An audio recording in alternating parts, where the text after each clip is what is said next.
Hey everyone, thank you for tuning in to another episode of Paranomaly Beyond Disclosure.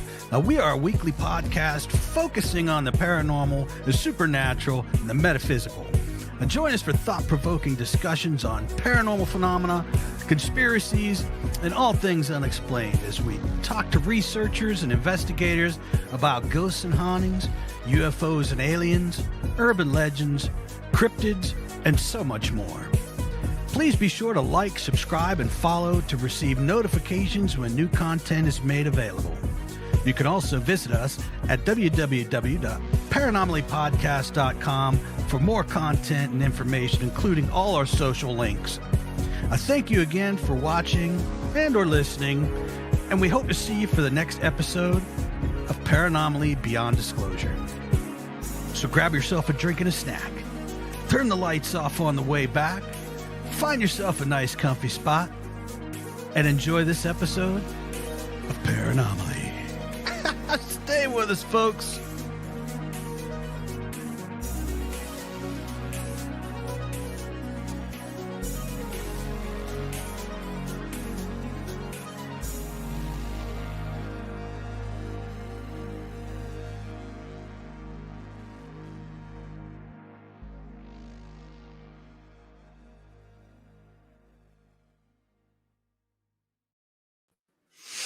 Hey everyone, thank you for tuning in, watching, listening. You know, we got a great show coming up. We have Phil Graham.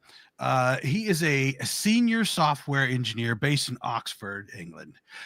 Since childhood, he's been in connection with higher dimensional beings, but after an intense experience with them in 2012, he has sought to spread awareness of not only the existence of extraterrestrials, but also their motives of shaping the future of human society.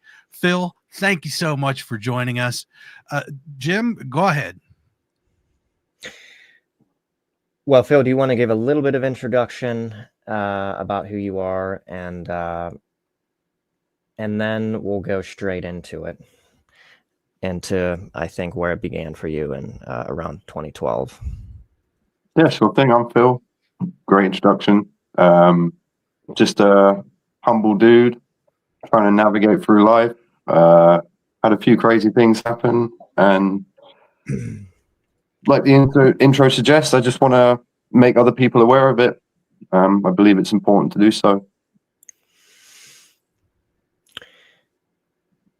So this all began in 2012, or I think you mentioned in a previous interview that really there was a kind of process that began maybe earlier than that, maybe in 2008. I don't know where you want to start with. What was the beginning of it, and what happened? Was it being approached by David Hunt, or did something happen before? And did you know David? Was David a friend of yours prior to 2012, or did you have contact with David afterward, after the event started? Yeah, great question. Just to lay out the scene, I met Dave potentially in 2008, earliest, for a mutual friend of ours. We would hang out a lot of the same places, go to the same social events. And I think our first conversation, I still remember it, we spoke about all kinds of things. At the time, I was younger and had a lot more, should we say, disdain for the world, a lot more questions about why things are the way they are, you know, and frustration.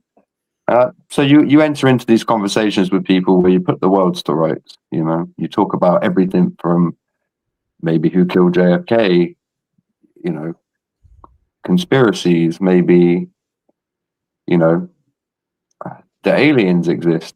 And, you know, in that conversation we had when I first met him, roughly around 2008, I always remember something he said. I think he asked me if I thought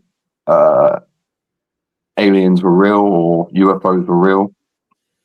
And I think I just gave the generic response, you know, yeah, that, you know, it's a massive universe. There must be something. Mhm. What a naive response. And I naturally then followed up and asked a question, and he answered so confidently with a one-liner, "Oh, I know they're real." And I couldn't really dispute the truth in his eyes. And I'm not in the habit of going around calling people a liar or disputing their claims. And you know, the conversation we had was good. So I naturally assumed that there must be more to that story. You know, we'll watch that space. That was the first time I'd met him, and then as the years went on, we had we have a really good friendship, and it happened really quickly. So, Did David approach you? Because I know, and I don't know if we want to give the audience the inside here or not. David was being asked by his contacts, or whatever you want to describe these beings as, to find people, I guess, that were open or somehow ready to have contact experiences. Did he seek you out, or? I don't think it works like that. I think you follow the synchronicities, and you have an overwhelming sensation of knowing comes over you. That's what confuses me about David's story. You know, to me, that element of it seemed atypical. Normally, they're not indiscriminate in who they contact. You know, like it is. And I'm not saying that this was indiscriminate, but that element of it, them basically encountering David and telling David, you know, that we'd like to, you know, have contact with this person, was unusual. You know. But at the same time, though, I think underlying this, there was much more of a deep reason for why you were selected and why the others were selected. It wasn't just. But go on with what you were saying, as far as what you think was going on in your first encounter with David. Yeah, so the years went on. It wasn't an overnight thing. There was I had to do a lot of work on myself, and in a lot of different ways. And I think that's a massive barrier to entry for a lot of people, is they don't pursue the idea long enough. So fast forward all them years, and I find myself in a situation where I'm camping with Dave, in a nature reserve. Try and set the scene a bit for you. America is a lot bigger than England. Our roads are smaller. Everything's just more confined. So we have these sort of housing estates where they're big development builds, where housing developers build a lot of the same houses in a small kind of area, still quite a large area. But they've taken to put in these nature reserves through the middle, places for people to walk their dogs and things like that. Well, we go camping. We go all over the UK camping to certain areas which are important. And we're just out camping one night. We've got a pretty good setup. We can make tea. We're British. We like our tea. Sorry about the Boston situation. And you know, we were just sitting there, and we decided to go for a walk one night. It was getting late, maybe about 11, 12 o'clock. And I'd been pursuing, you know, this experience. So, you know, like you were alluding to, it's not, I'll be the first to say anyone can have these experiences if they put the work in. So we went off for a walk, and as we start, no more than 2 minutes into the walk, Dave that day had been struggling to tell me about a dream he'd had that had in somehow involved me, and all throughout the day it was on the tip of his mind. Like he almost had it, and then he sort of lost the words to tell me, but it was sort of significant enough for him to keep bringing it up, which is not something he normally did. But as we sat out on this walk, it was almost like it had jogged his memory enough, and he just turned to me from my, from my left, and he goes, "Ah, that dream." I said, "Yeah." He goes, "This is where it happened for you," is what he said. I knew instantly what he meant, and there was no doubt in me what was about to happen. Intuitively you knew, or you already were putting together? I mean, you didn't have any experiences before this, but how did you know what was going to happen? I had experiences before, but they were caught up in my childhood, and I think that you grow up and it gets to the point where no one talks about those experiences, so you just sort of leave it in your childhood. But this was an experience as a fully sort of conscious adult human who's in a position, who's sort of compos mentis, not a child saying crazy things. So this is why this sort of experience was significant and important, because it gave me knowing about everything else that I'd gone on to suspect about the world.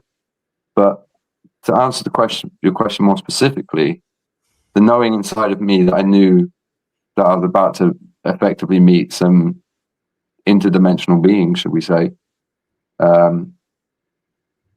it was the better way to describe it. There was no doubt in me. That was probably a more accurate way to describe it. And all that's left is the knowing. You wrestle with our egos about how we're going to interpret reality on a 24/7 basis. We're negotiating what we're going to see, and that when that knowing comes over you, there's just no resistance in having an experience like that. People say they want an experience like that, but their subconscious basically don't want it at all. And when I say you've got to do the work, you've got to get to that place where you're going to be at total peace when it happens. Because if you start to feel fear, then the experience will subside. But we set off on our walk. He turns to me and he says that. And it's no more a minute on our walk, and I've noticed something in my peripheral vision to my right hand side. So I've stopped, and Dave's continued walking. I don't really know where he went after that. And I stop and turn and look to my right, and there's this thing that I've never seen before. We've all seen a person. This was indescribable. It was what I saw was humanoid in nature. Well, let me stop you here. Humanoid, as in the sort of star configuration, 2 arms, 2 legs, torso, and a head, or human-like, as in very close to what our species looks like? Extremely close to what our species looks like, but there were some fundamental differences. Give us the full high resolution, every detail of what you saw. What did you notice first? Well, I obviously stopped and looked to my right, and I stood and I faced what I was seeing, and it caught my attention because it was like nothing I'd ever really seen before. There was an astral element to it, which, although it was a very lucid 3D experience, there was an element of astral to it for a layer of protection, shall we say. So something seemed non-corporeal about it in a way, not quite like physical material bodies do. There was something different, more. What was it specifically? The vividness, or was it, luminescent in some kind of way, or So I obviously don't know this, but obviously with having these encounters, you speculate, you do communicate with them to some extent. And my understanding of what I was seeing visually was that their interpretation of physics and my interpretation of physics were colliding with each other, and there was a distortion effect that I was seeing. But that was part of the experience. We joked. I touched her on the shoulder at some point, and I sort of said, "You're solid," because my mind went into a state of validation. It wanted to validate what I was experiencing. So, it was a bit rude of me at the time. Probably shouldn't just go around touching people. well, but- so when you look to your right, she was already there within arm's length of you, and it was immediately recognizable as a she, and there was I'd say some she was about aspect. maybe 2 paces away from me, 2 steps before I'm stood pretty much face to face. It's like she was waiting for us. And yeah, the reason why I describe her as a female is because she just looked like the typical women do, in longer hair, more petite in nature. But I had a little bit of a reference because there was 2 more there, but I was struggling to see them properly, for other reasons. But so I could tell that this is a woman almost, by contrast. And did you have any emotional reaction of fear at that moment? I mean, this is at night, right? Mhm. And all of a sudden there's someone Almost glowing right in front in of me. your personal space. Say that again. She was almost glowing. There was a There was luminescence. luminescent. Uh-huh. Yeah. And did you not have a kind of knee-jerk fear reaction? No. I'd been working on this. I'd been working on having that experience. So And that they're was also, just in case the audience is at all incredulous, that you wouldn't have a knee-jerk reaction upon suddenly seeing someone right in your midst, they're doing things too, right? To make gentler the contact experience, potentially psychically, as far as influencing your state of consciousness in whatever way they do, to make you not react in fear. Do you think that potentially that was happening as well? Some kind of psychic mollifying of your state? so. In short, no. But that's why the astral element was there. And before I'd had the meeting as an adult, we would talk to each other telepathically because we had already established that connection. And they would give me a one-liner. I'd get frustrated that I hadn't met them yet, and then they would just say, "We're working you out." So there was a lot of work that went into making sure that experience was sort of safe for everybody, including them. I would imagine it'd probably be like a human and a lion encountering each other. Each are dangerous, and each can cause each other potential harm. But it's got the potential to go both ways. That's how I was led to believe the experience, and they're extremely powerful. Harm in what way do you mean? Well, I could have had psychological harm. You want me to go? You want to go to work tomorrow after having that experience? That's pretty difficult. And you just want to tell everyone. And so she wasn't. She was clearly something extraordinary. So if there was the potential of psychological harm upon suddenly seeing her. There was something about her that was quite a departure from what you would normally see in our reality. Something that kind of conflicted with, to some degree at least, your ontological framework. Mm-hmm. Yeah, it was a massive confliction. Uh-huh. So what? Getting back to the experience, you're walking. David is ahead of you. You all of a sudden sense something on your right. You turn. There's a luminescent feminine figure right there. You immediately touch her, or how did it play out from that point onward? So I was obviously excited because I consciously knew what was going on, and it was just like Dave described it in a lot of ways, and she instantly tried to make contact with me telepathically, and she wanted to make her presence like known in what felt like this area. She's almost like, "Hello, I'm up here," and I don't know how she managed to have the omnipresence to be like I'm up here. But David explained to me that they quite frequently share your body with you because it's almost like a vessel, and where the bad ones will possess you without asking, the good ones will ask, and they do some pretty cool stuff.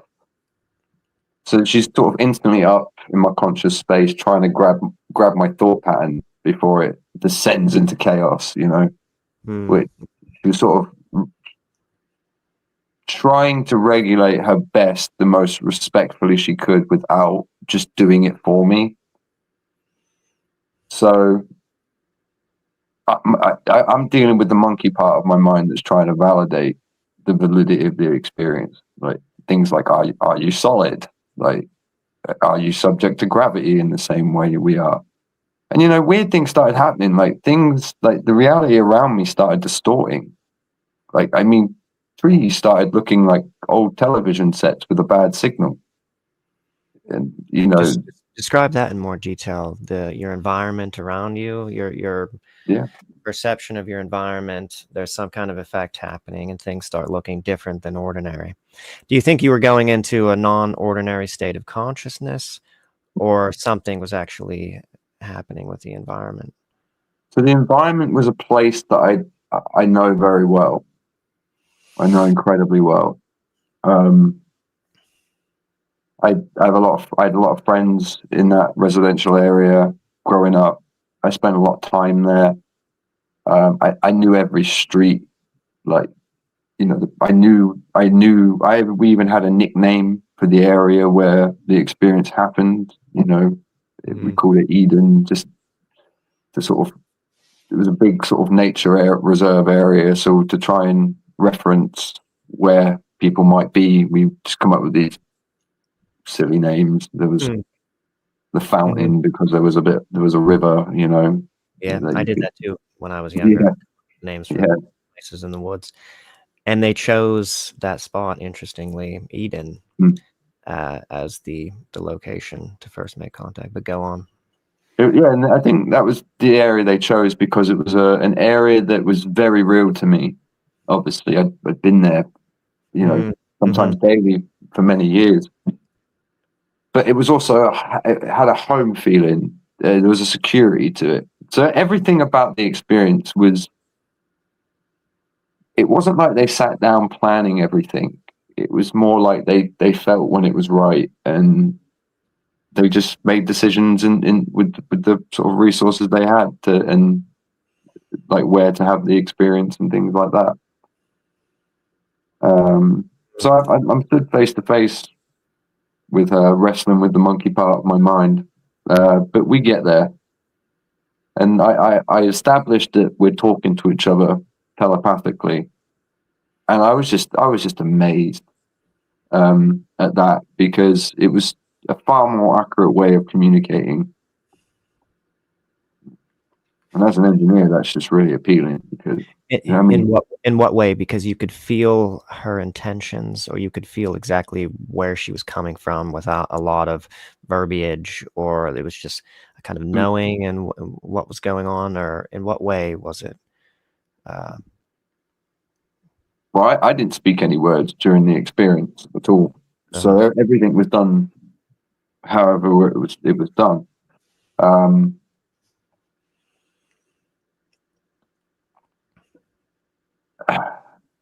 There was sometimes an internal monologue when I was struggling to focus on what was happening.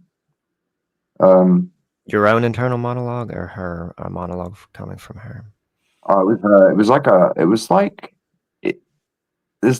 That's probably an accurate way to describe it. Imagine for a moment you're just almost sharing yourself. That's the way to describe it. It's almost like they're just inside of you, and they can see your thoughts exactly like you can see them. And there's like this corresponding element to it where I'm like inside of her. But it's not like my visuals have changed. I'm still in my point of reference. You know, I'm still in Phil and everything else, but I can understand what she's saying. She's trying to explain a lot to me. Once she grabs my attention, and so she begins explaining things to you. Well, first of all, before we get into the communication, just to not keep the audience hanging, visually, what were you saying? I mean, so you told us there was a feminine figure, more petite, long hair. What was she wearing? What color was the hair? Was she unusually beautiful? What was her appearance? Were you able to see everything in the lighting of that moment? yeah, it was weird because it was dark but slightly illuminated. So yeah, it was.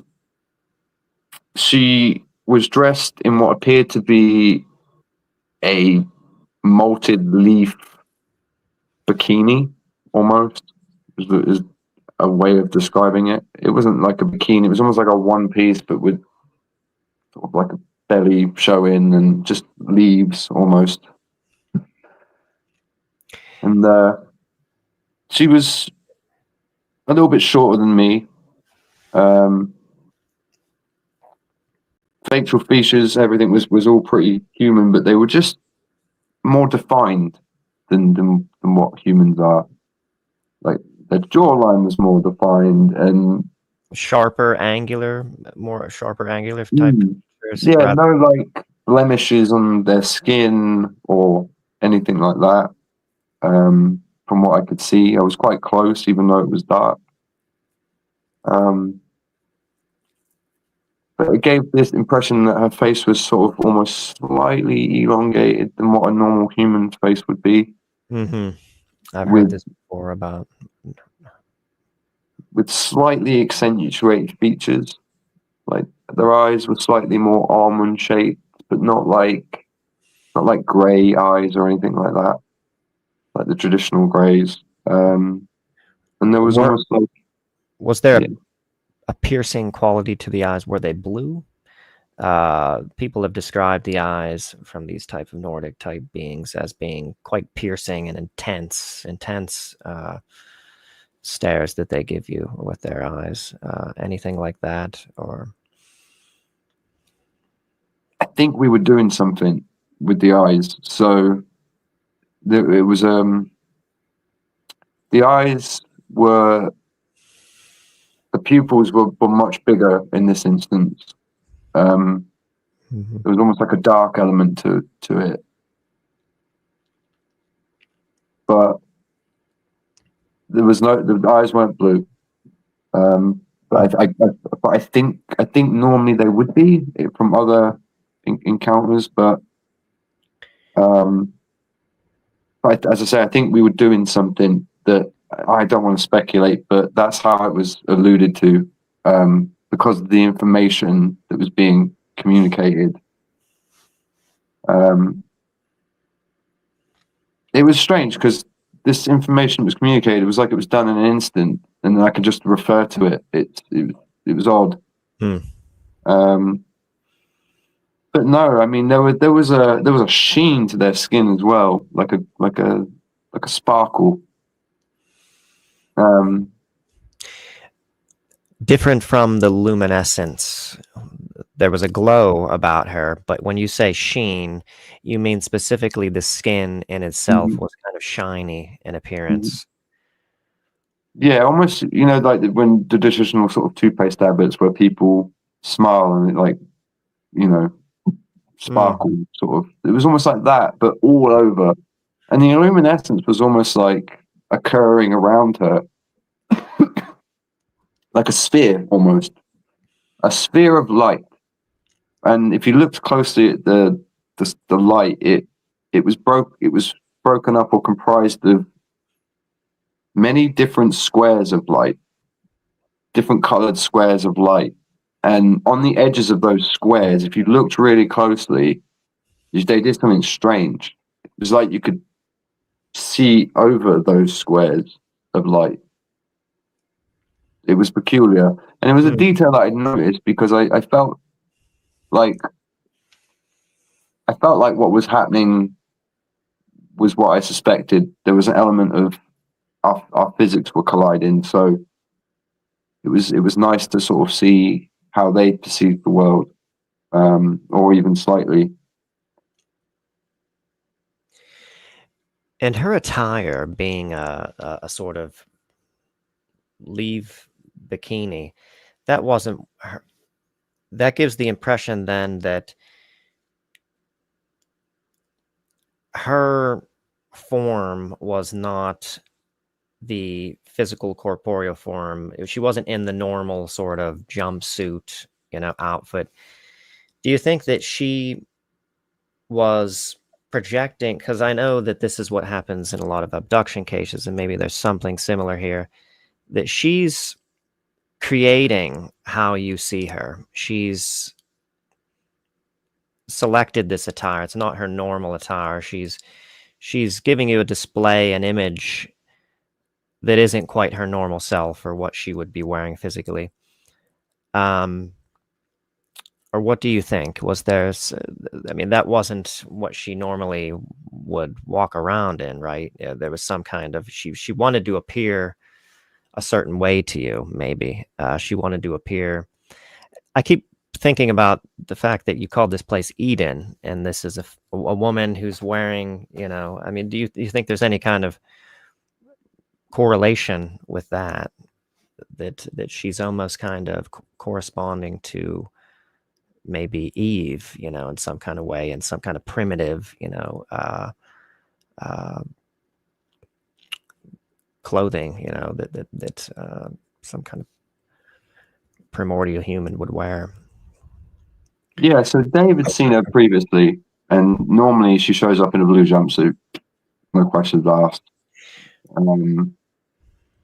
But in this particular instance, yeah, she was dressed differently, and it was poignant of you to pick up on that connection with Eden and things like that. And there could even be potentially a military element to it. It could be a camo sort of attire. Who knows? Right. But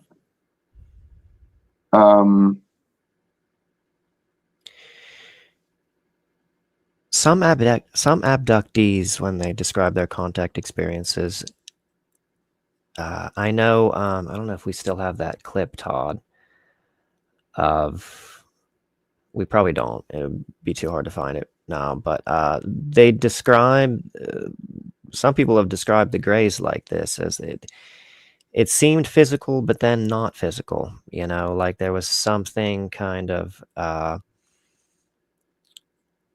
like it was not there, Do you think that, just as a quick aside, that some of these beings are coming from a density that is not quite this that is not a non-physical plane entirely, like the astral, but a physical plane that's lighter in density, another physical plane that's like a physical dimension, Mhm. but of a denser vibration or frequency, or a lighter vibration or frequency, excuse me, than our denser, more physical one. And when you see them, they almost seem to be in between physical and non-physical, because that's just the matter that they're comprised of is of a density of material that's different than in our three-dimensional reality that we're in. Yeah, so it's nice link there from into the greys, because going back about your question about what was she wearing, it's funny because you asked if they present themselves differently, almost like projections for different people. Yeah, that's what's occurring, but we we shouldn't hand our power away to them, because it's actually us that's doing it. It's us that's deducing the things that we see in our world, and the Greys joke about it. If someone, we asked them, we were like, "Why are you grey?" They're like, "We're not. It's just how you see us. It's a grey area for you." I was like, "What do you mean it's a grey area? Like, you can't just..." And all the while they were teaching us about reality,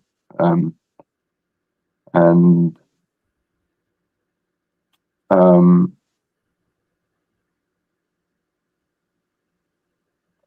the reason why it feels like it's seemingly not real at the time is because of what the effect it has on the world around you. Like I said, trees were like an old TV set. You see the world start to do those things that shouldn't be doing that. It feels very dreamlike, Go into that a little bit, the appearance of the trees. Now, when you say like an old TV set, do you mean grainy, or somehow the texture is uh, not as sharp, or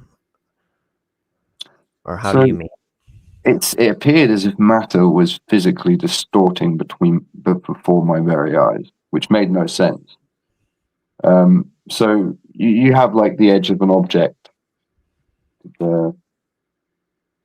Take a TV control, for example. The edge of it is very distinct. You can see the edge. Mm-hmm. Well, now imagine just this matter just sort of had a bad signal. When you're trying to watch a TV and it's got those black and white lines over it, and the signal's pulling away up to the side of the screen, and it's distorting the picture, and it's making it wobbly. Well, there was that effect going on matter, and inanimate objects around us. So I can understand why there's an element of it doesn't quite feel real. And I think that's the plausible doubt that's required for humans not to drive themselves insane when they have experiences like that. There's a lot of concern for the individual's well-being as well. The last thing they want is to have a negative impact, or at least a good one.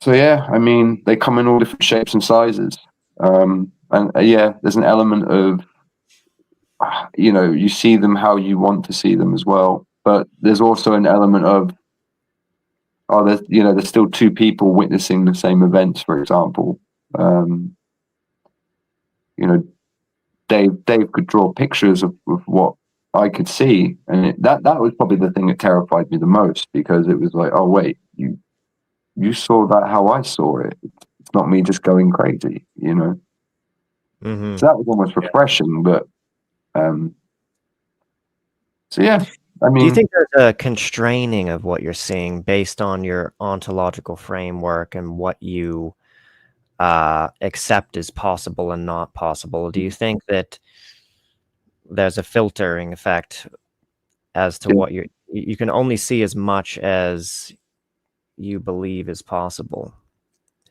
and that yes, may have affected the image of the woman in some kind of way, or modified it to sort of fit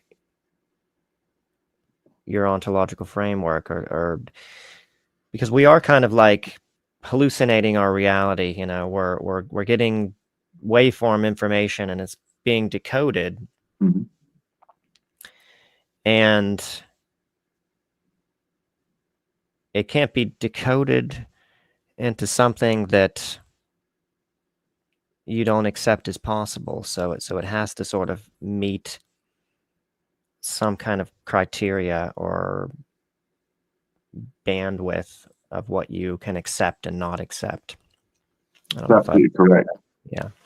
Yeah, that's absolutely correct. And the moral of that experience for me, I always find that when you learn something, there's always, if you've truly learned something, I always find that you take away from it one sentence which creates the distinction, you know. And the moral of that experience was that it wasn't that, you know, you'll believe it when you'll see it. No, that's not what's happening. You see it when you believe it. And when I would talk about the work that I had to do on myself, I had to get all plausible doubt out of me until it was my core belief that I trusted my friend and what he was saying enough, and that it was based on good intentions. For me, that how Dave portrayed his experiences to me was enough for me to be able to believe it before I'd even seen it. And that's an important distinction. And so really reality, if I learn anything, it's not that, you know, you'll believe it when you'll see it. It's quite the opposite. It's that we see it when we believe it. And my perception of the possible had to change before I could have that experience. I had to change my worldview, which is an arduous process of changing neural configurations in your brain, you know, to be able to remove that plausible doubt as your first response, or the fear as your first response. It's not easy. Neuroplasticity takes time, and it, you know, will is merely the drive to reduce that dissonance. And if you ain't got the willpower, Dave was a military man, so he had that discipline and sort of bestowed it upon me in what I needed to do. And I think that's an important part of the experience, because it can't happen otherwise. And this is why I say anyone and everyone can have that experience to whatever degree you want to have that experience. It's just how prepared are you? You know, we had to do some stuff.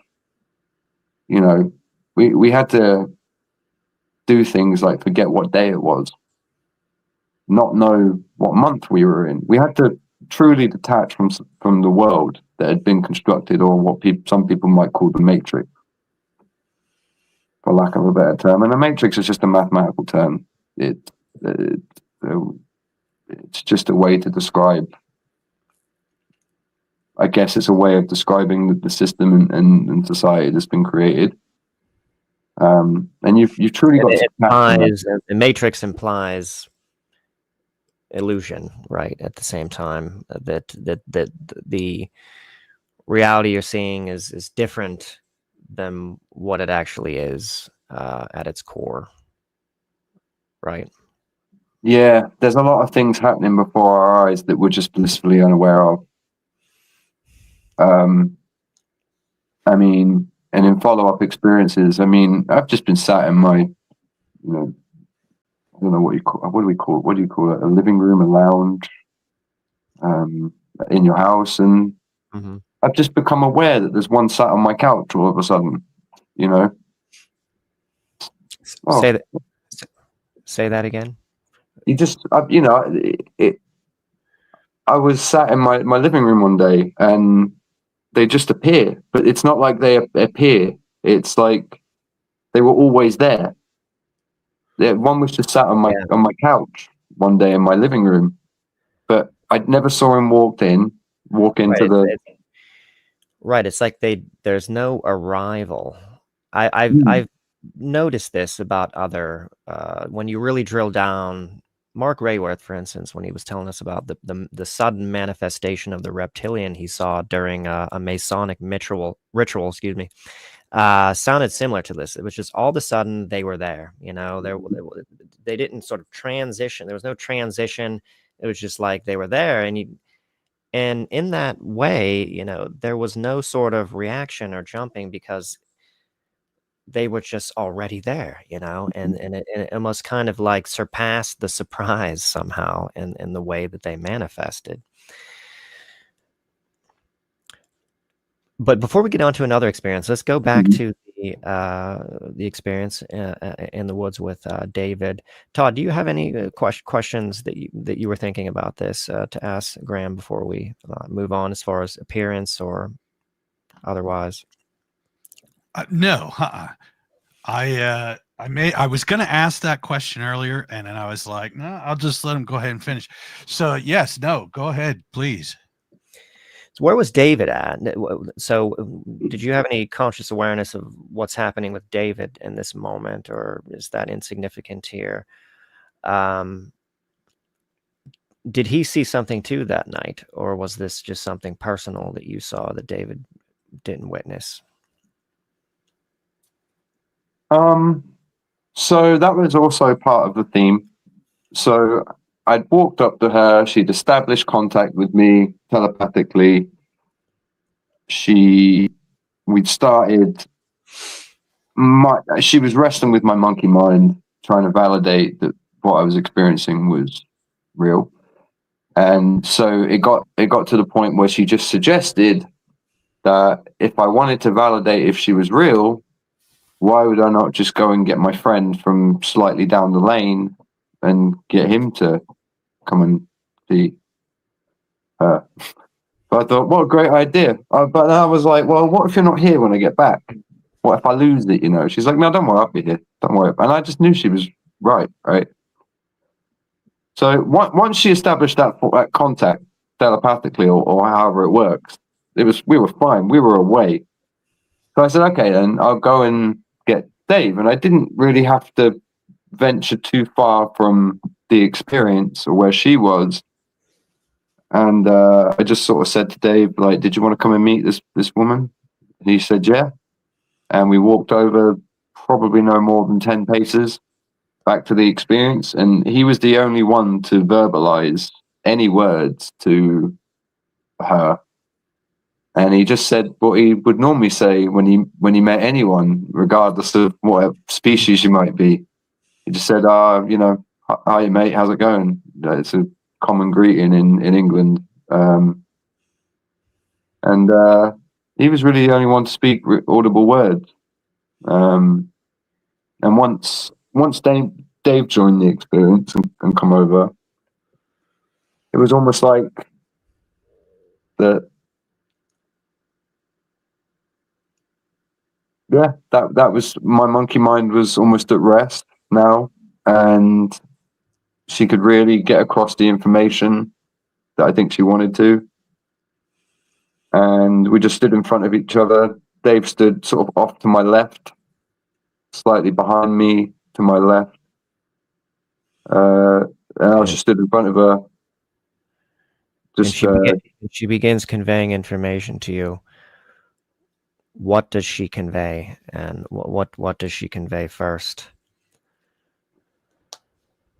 I don't think there was any linear sequence to it. It all kind of simultaneously. Okay, it's all very much outside of time. Like how some people describe as an information download. I've heard many people describe this. I'm still fuzzy on what this is exactly like. So all of a sudden, you're hit with all the information at once, or was there a package of information that contained a lot of information?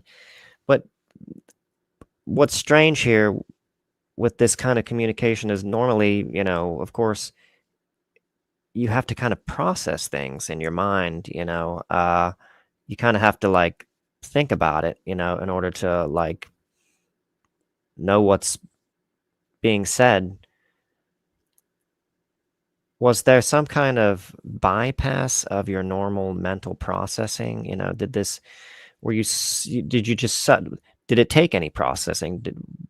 Or was it just suddenly known to you exactly what she was trying to convey? Was there any puzzlement over it, or what was it? Well, just describe the Well, it's communication. more like being reminded. That's a more accurate way to describe it. And of course, there was information in there about how they live. You know, going back to what you said about how they perceive reality is very different to us. Yeah, it is very different. It's more lucid, is how they explained it. So there's lots of like tidbits in there in it like that just come along with it. But it's more of a knowing. Again, it's just that knowing. It just, and I'd be the first to test it. You know, when this all happened, I was the first to go to the doctors and be like, "I'm crazy. Please tell me I'm crazy." Like, and they're like, "No, you're not crazy." I was like, "Oh, okay." I didn't hold anything back, right? So, you know, you want to test it, and what you're seeing.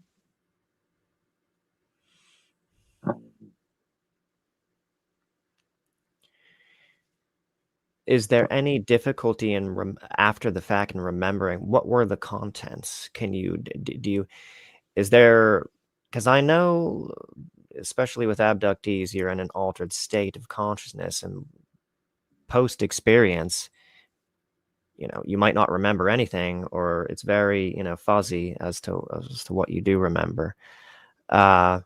What were the what was the message? So there was, you mentioned there was some things about how they live. So it was more about, I just want to point out, this is where I get into speculation, because obviously there's no way of proving what I'm about to say. So I just want to make that sort of perfectly clear. But Sure. I remember being alive before this. I don't know if anyone else does, but like I remember living and having a body and stuff. And I got killed by bipolar reptiles. Happened so quickly. Everyone dead. Quick. Interdimensional. So quick in how they move. Before I could even think there was danger, I was dead. I was dying. Pleasant experience, by the way, but don't go inducing it like just willy-nilly. It's a waste, you know.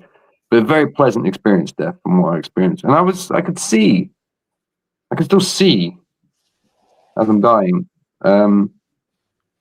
So they were just helping me come to terms with who I was in a lot of respects, and some of the things that I had to do whilst I was boots on the ground here.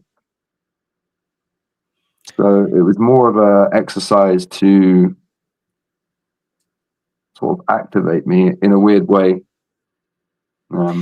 Did you have like a sudden remembering, like, oh yeah, like, because we're in a state of amnesia, most of us anyway, whilst incarnated here. Was there a sudden remembering of the bigger picture of, oh yeah, like I came, I incarnated here? Was there like a recollection of that during this encounter? And that was kind of in part the intention to get you to kind of remember what's going on as far as why you were there and whatnot. Yeah. A moral of the encounter was they did a good job at creating like catchphrases in my mind to make it easy to explain to like children almost. So that's really useful. Describe that. They say, the three T's. It's all about the three T's. I was like, what are you talking about, three T's? Like teleportation, telepathy, and telekinesis. It's like, what? What do you mean? Because they do that. It's almost like, well, they just appear and disappear without an entrance or an exit almost, it's what I'm led to believe sort of teleportation is. I would say they have a different sort of template of body than what we do. I'd say we're Homo sapiens, and they're probably something like Homo dimensionals. They said it's the three T's. I was like, what are you talking about, three T's? And they said, well, yeah, teleportation, telekinesis, and telepathy. I was like, all right. there's like people have already got telepathy, but it's only given to like people who are in love, basically, like married couples and stuff like that.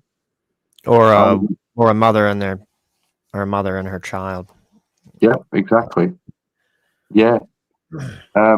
Which by its very definition, if it requires love to fuel it, which it means it can never be used as a weapon. So that's very important.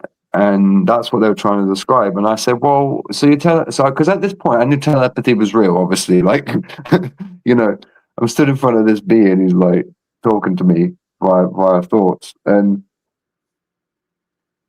so that's plausible to me. But then when you tell me like people can teleport and they can move objects with their mind and stuff, that's where it gets a bit like, well, I don't know if I believe that, at the time. But that's what they said, 3 Ts. And I said, so why like only some people got telepathy and why don't other people have like teleportation and stuff like that? He said, well, you just turn it into a weapon and then attack yourself and start to attack yourself with it. Why would you do that? It's not very sane. So I would say that's why that's not the case at the moment. So just to crystallize this here, so the design of these capacities that we have, these capabilities with consciousness, there's a kind of fail-safe mechanism, and that they only activate or turn on if you're in the love vibration, let's say, or at a requisite frequency level, which is something that I've speculated about before. So there's something. Well, how would you describe that? So it's not that we're being restrained by them or some controlling force that's preventing us from having these abilities, like the nature of consciousness itself. Like there's a design to it that has a fail-safe to where you can't utilize these capacities of consciousness unless you're in a higher state of consciousness. Does that Yes, make sense? exactly. Yeah. And after the experience, I teleported. I don't know what it could have been, astral projection. It could have been, but I was where I was yesterday. That's the best way to describe it.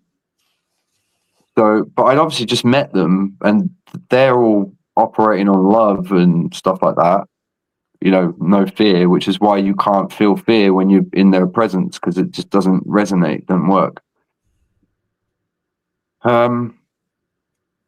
So yeah, I mean, I was just sat in my bed. I had a I had a I had a cup of hot tea in my hand. I was awake for all intents and purposes, and I was back at this point what was yesterday. Having the experience again in a more lucid format. It was more like I was sharing their body. It was almost like I was finally seeing what it was to share their body and how they see it, but I obviously couldn't perceive it like they could, which they do it simultaneously, where I think it's probably too much bandwidth for me to do it like that as a human in my template.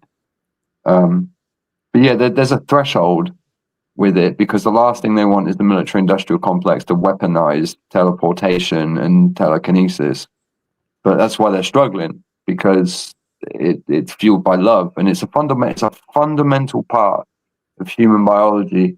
And that was part of more what we spoke about, is that humans need to evolve.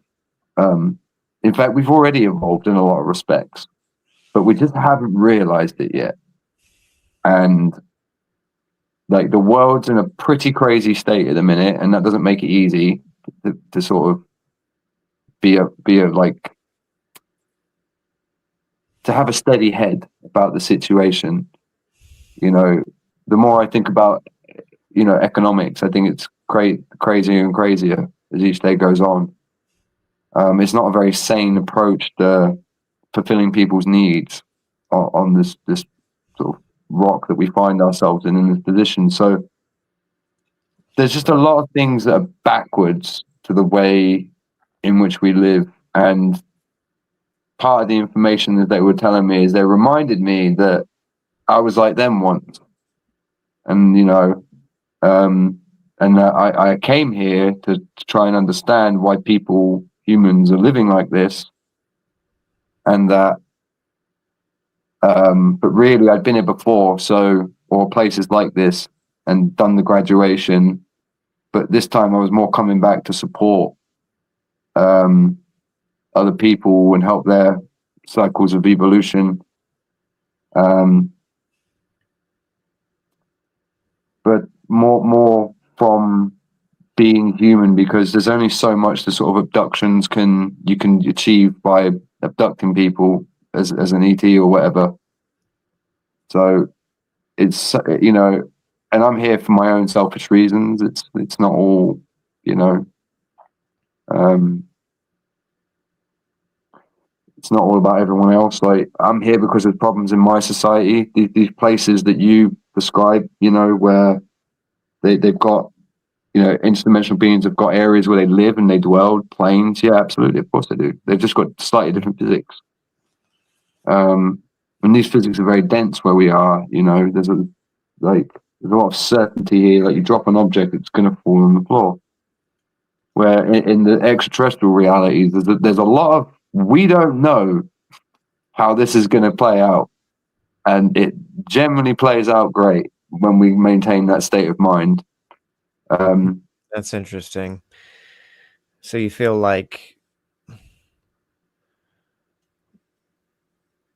our certainty of our physics, our solid expectation that when you do this, this will happen, that's different and maybe even a problem in some kind of way.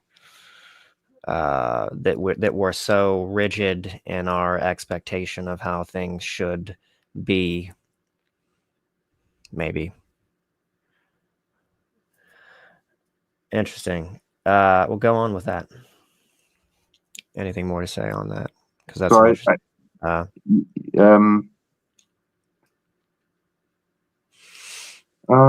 I'd say that, I get really frustrated with science because it's just so slow, so slow to discover new things and be certain about it. But I suppose it's needed to verify things. When they came out a couple months ago and was like, the Big Bang, totally got it wrong. I was so annoyed. I was angry because it's such slow progress, there's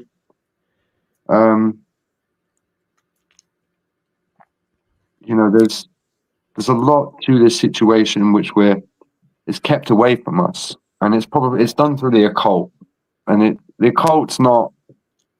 occult just means like hidden in Latin or whatever, or but it's a technology that's been used by bad people at the end of the day. And religion is, most religions today have been distorted in a way where they're so far removed from their original message that they no longer serve the purpose that they're intended for, and they've actually caused the situation to be worse. So I see no difference between, just people wanting to control people's perception at the end of the day. And through human behavioralism, our society does that every step of the way. And it's through our daily actions do we find ourselves connected into this daily internet space for ablutions, getting up, going to work, brushing your teeth, washing your face, eating breakfast, having a coffee, going to work. These daily rituals that we all partake in is what keeps us fundamentally connected into this electric reality that we find ourselves in. It's what keeps it keeps the continuity. It's why you can walk down the street and get to your destination. It's people's perception of the possible, and we are all responsible for creating reality. We have the role to play of 1/8 billion to a large extent. And all Dave and I did was we just waited for everyone to go to sleep when everyone was turned off, when all the biological computers were turned off, and all of everyone else's perception of the possible had been turned off. And then it made it easier for us to conduct an experience like that. And all Dave and I did was we just created a little sub-dimension reality off like a subsystem off the side of the main one, which is fundamentally the same place, you know. So just to linger on that point, you felt that the contact experience that you had with Dave that night was possibly in some way facilitated by the fact that everybody during the night, their consciousness is shut down, and maybe they're not, because there is a kind of constraining force, right, with the collective's expectations of what's possible, you know, and that's kind of, you know, going on all the time. But perhaps when we are asleep, you know, that's maybe shut down in some kind of way, those forces which dictate our reality. Is that kind of what you were saying? Because that's an interesting thought to me, that contact experiences generally do tend to happen at night. Maybe there is some kind of increased possibility for things to happen that are outside of the normal human ontological framework at night when people's consciousness are kind of dormant or shut down. It honestly works on exactly the same formulas and mathematics as the internet does. Like, as a fundamental framework in mathematics, it works exactly how the internet works. Except whereas you look at a computer screen, and the bandwidth between you and it is limited, 10 fingers. Some people even got you good at doing it with their toes as well, but it's still very limited bandwidth. So, you know, what you see on the computer screen is a two-dimensional reality that's constructed with computer code, which is just text files with expressions of mathematics in there, effectively. Mm-hmm. So it's the same fundamental principles. The internet, what is it? It's a protocol, and it's fundamentally a network, a central repository of data. And the internet is made up of a load of different computers, which are fundamentally connected to that network via those protocols. And but without that server that holds the website, if you remove that server from the network, that website is no longer accessible. And if you do that with all of the servers connected to the internet, it gets to the point where it's like, where is the internet at this point? If there's no servers on there with code displaying two-dimensional realities or websites to people, then where is it? What is it? It's just protocols at this point.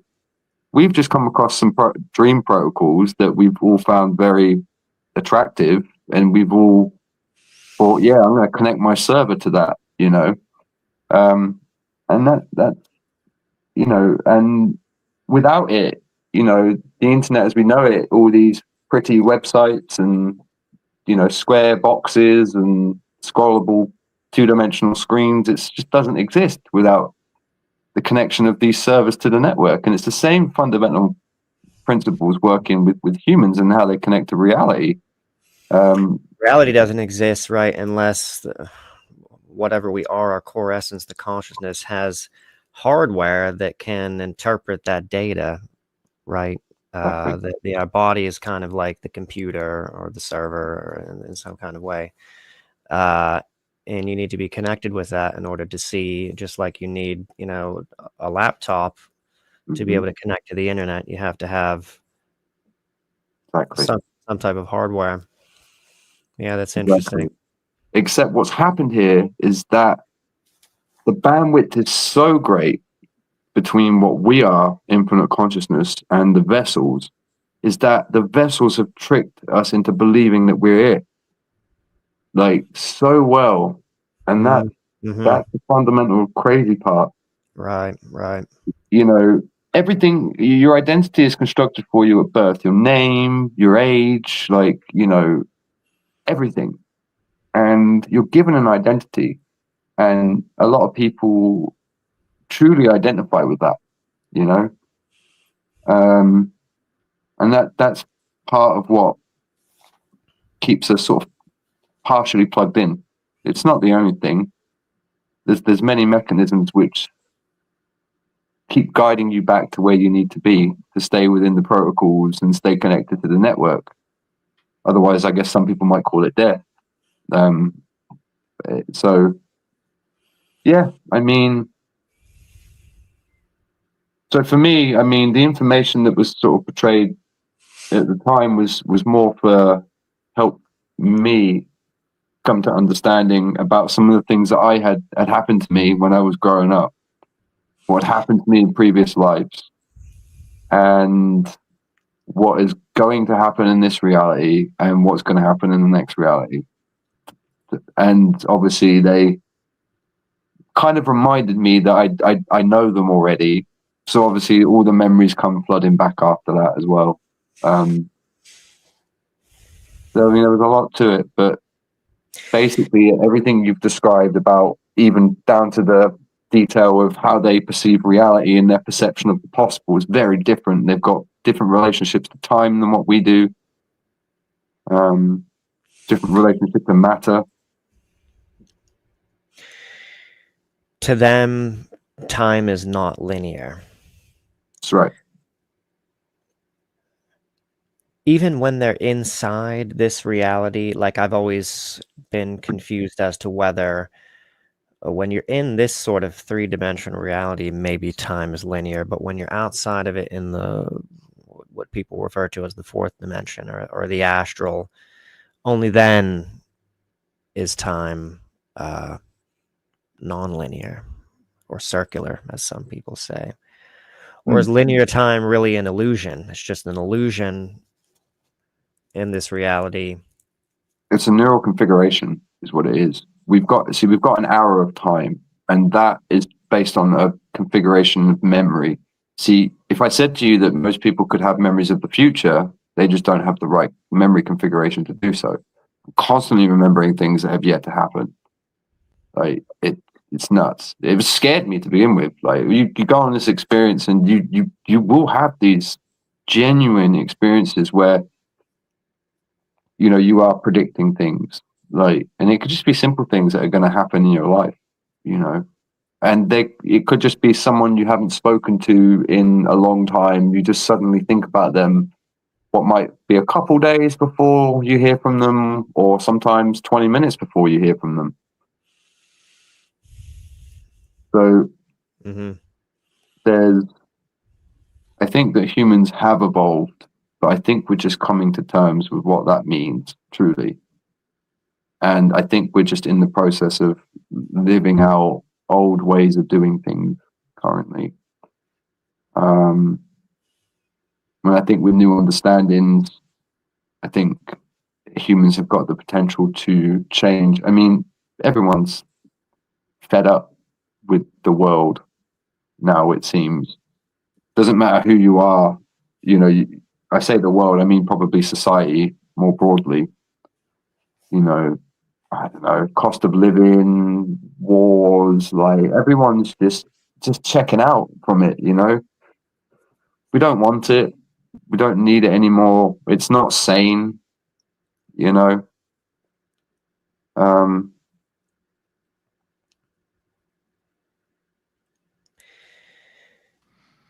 Hey Phil, take us back to your childhood recollections with ETs and things like that.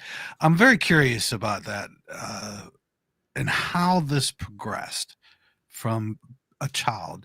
Was you into the paranormal as a child? and I'm not going to try to put paranormal with UFOs, but ghosts, things like that. Have you had any experiences like that? And did that lead into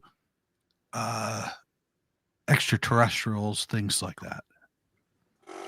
Yeah. When I was growing up, I was not interested in aliens, X-Files. The thought of ghosts filled me with utter dread. Like, you know, when you just feel dread in your core and your eyes start to water and stuff like that. Give me the heebie-jeebies. I'm not really interested in it at all. Paranormal, especially more ghosts. I get that sense of dread when I think about ghosts. Like if I was to think, oh, there's a ghost in my house right now, it'd terrify me. You know, there's something weird about it. But when I was growing up, I started life in London. Busy. My formative years, should we say?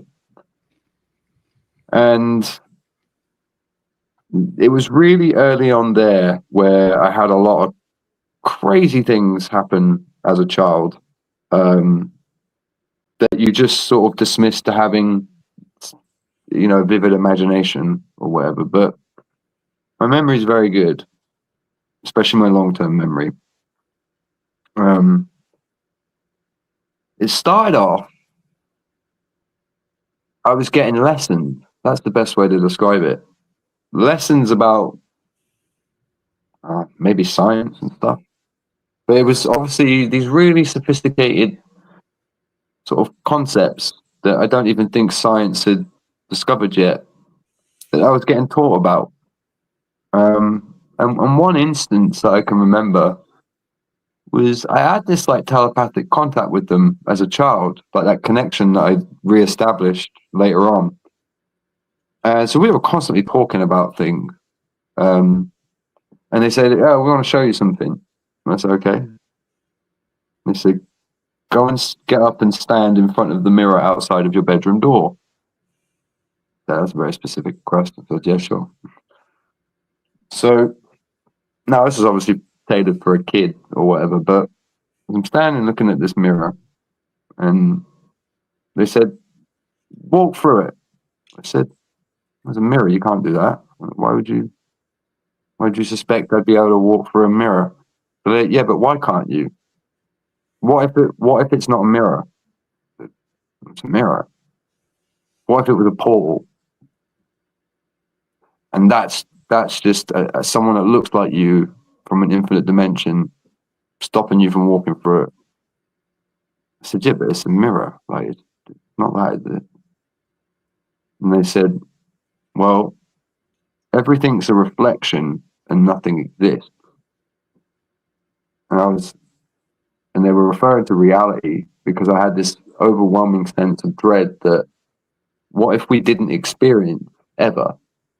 And I used to get it when I used to think about things like existential things when I was growing up.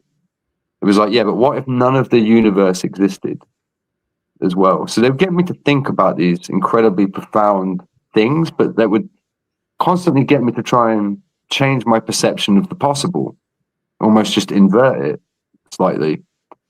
So I had a good relationship with them growing up. What do you think that they meant? So there's, in the sense that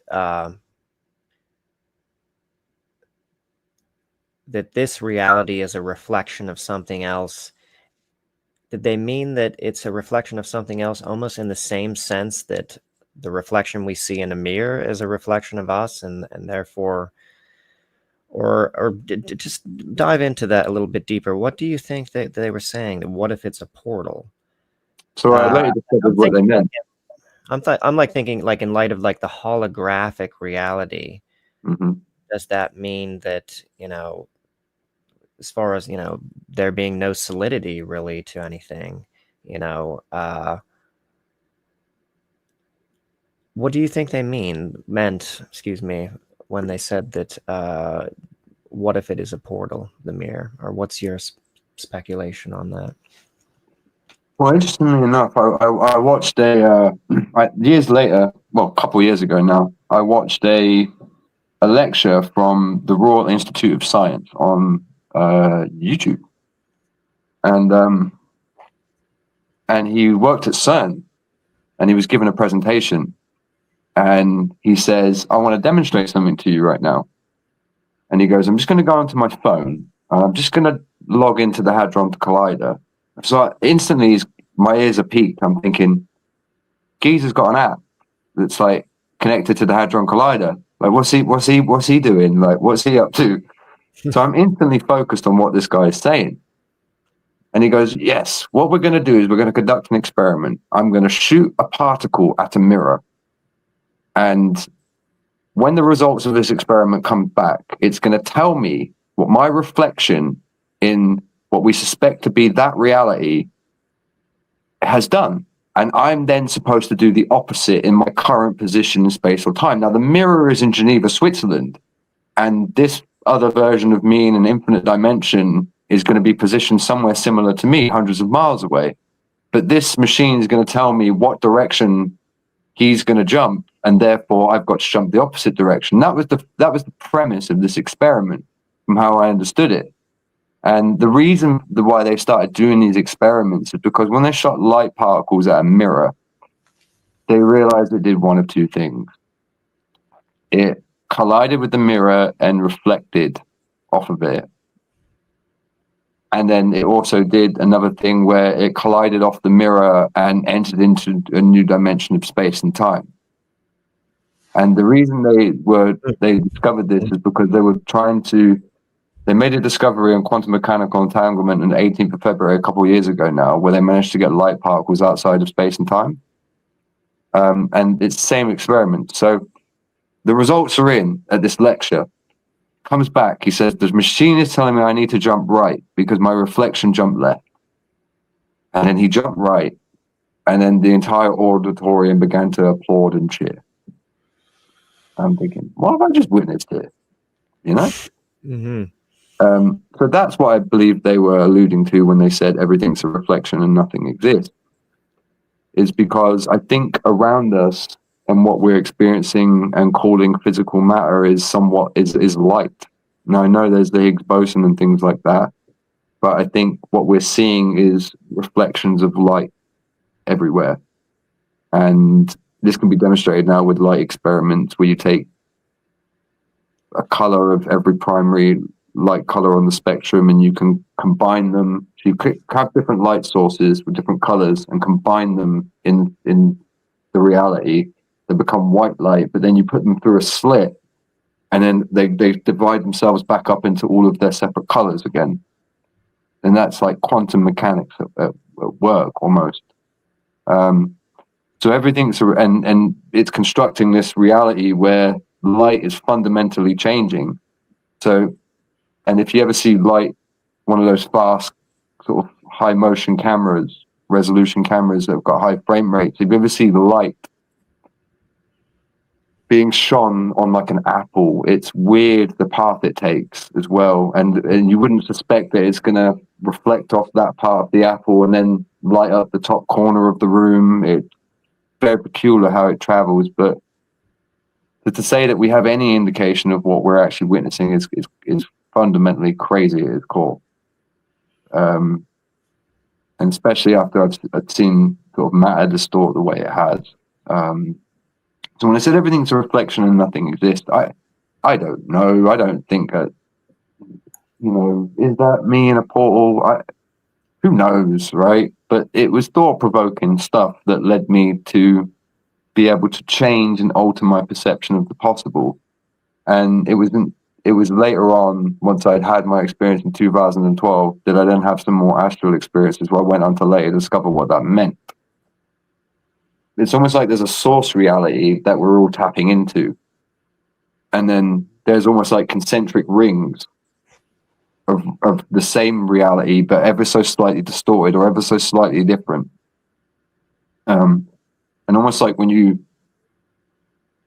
you went to a pond and you took a rock and you just dropped it in there, well, there's bugs that dwell on the surface and jump around. You know, does that bug know that you exist? It doesn't, but it certainly understands that you've just dropped a rock in the water that it's dwelling on because you've interfered with its reality now. It doesn't have any comprehension of you, but it understands that there's an interference in its reality. It doesn't even know that it's caused by you. And it's the same notion of when you drop a rock in the water, it creates the concentric rings. Well, in each of those rings, apparently, and I've gotten up and walked around in these what I'd call exterior realities to the source reality, and we've got bodies in all those realities that we can. I don't know how we get into them. So it's a little bit that you can get there with sleep. If you can teeter on the edge of sleep, being asleep and awake, you can get into those bodies where you. The first time I got up and walked around in them as well, I mean, I just fell over. It was like I'd never used my legs before. And it took practice of having those experiences. And there was a series of weird events when it first happened where I was getting text messages. I would have my eyes open, and I was obviously awake here. And I closed my eyes, and you know when you've got a dream going on, and you're trying to stay asleep so you can keep the dream going almost. Except this dream was my exact reality around me when I opened my eyes. It was peculiar. And I would get text messages in the version of reality with my eyes closed before I got the text message in the reality with my eyes open. It was like it was hitting that dimension before it actually came here. So it was really surreal. So my phone would go off with my eyes closed. I'd pick it up. I'd read the message. I'd open my eyes slightly and my arms down by my side. And then the message would come through, and the phone's in exactly the same spot. That is quite strange. But as a child, I think that it was just more fluid. It was just more, I just understood that they were real, and it was more strange that I didn't hear other people talking about it so much, and then it just fizzled out until I met Dave, and he reminded me that there's stuff that needs to be done. So. And you also, when you were a child, had some experiences where beings would manifest suddenly, right? When you were a child, you witnessed things like that. Do you want to share that story? Yeah, it was various different things. The one I remember the most is that I'd make like radio shows on tapes in my bedroom, like when I was a kid, just record like shows from like favorite music and stuff. So I'm doing that one day, and I just sense something behind my shoulder, and lo and behold, there's what appears to be 4 silhouettes. I noticed the silhouettes because around the edges of them, it's rainbow colored, almost similar to the sort of luminescence that I sensed in 2012 with the squares and the colors. I got the sense there was 2 smaller, younger beings and 2 older beings, and I felt like a zoo attraction. The 2 younger beings were excited. They wanted to sort of stick around and watch this experience. And the 2 older ones said it was a long time and that they'd come back. And it was a gradual process from sort of just being taught to change my perception of the possible by doing things by looking in the mirror to gradually starting to see them, you know. And yeah, this would be around me more often than not. And whenever the adults came along, they wouldn't see them because they would be around the corner just at that moment, or it was like they had memories of the future. That was the best way of describing it. So they could obviously foresee that events like that were going to happen, and just always alluded. But yeah, I think my mother was very much into sort of ghosts and things, and believes in the sort of paranormal. A lot of strange events like that growing up, sort of spook things that happened as well. But I do believe that the 2 are probably fundamentally linked somewhere along the lines. Yeah, a lot of people say that because of interdimensional travel, things like that, that us spirits, when we're gone, travel that as well, along with extraterrestrials, uh, cryptids, Bigfoot, things like that. Mhm. So that if you're out in the woods and you see Bigfoot and Bigfoot sees you and you both see each other and he steps into another dimension, you're stuck going, did I just see that? Mhm. Or what happened? You know, because I think that if I think the whole factor would be if you would come into contact with a Bigfoot, you would probably have a heart attack. Your Mhm. whole brain would just be like, so like how you seen these beings, there must have been something there that's telling you, hey, it's okay. You know, Mhm. there's got to be something. And I have this question it keeps coming to me. What kind of beings were these? I mean, you went from your childhood, and you was just describing that you seen these four beings. I believe you said there was four. Now, when you got older and experienced this more, was there a certain species of alien extraterrestrial that you talk to? I mean, like everybody says, well, you know, I talk to grays, but you had said something about hybrids, uh, possibly hybrids. So I'm just kind of curious if throughout your years of all this, you have found out what kind of beings that you are communicating with. Yeah, I have. I've come across all different types of looking beings. Greys, stick insect looking. Some look like trees, like Brute from that film. People with octopus tentacles on their face. There's greys. There's ones that look sort of human. Um, it really is a vast array. Um, and the ones that I'm in contact with are, uh,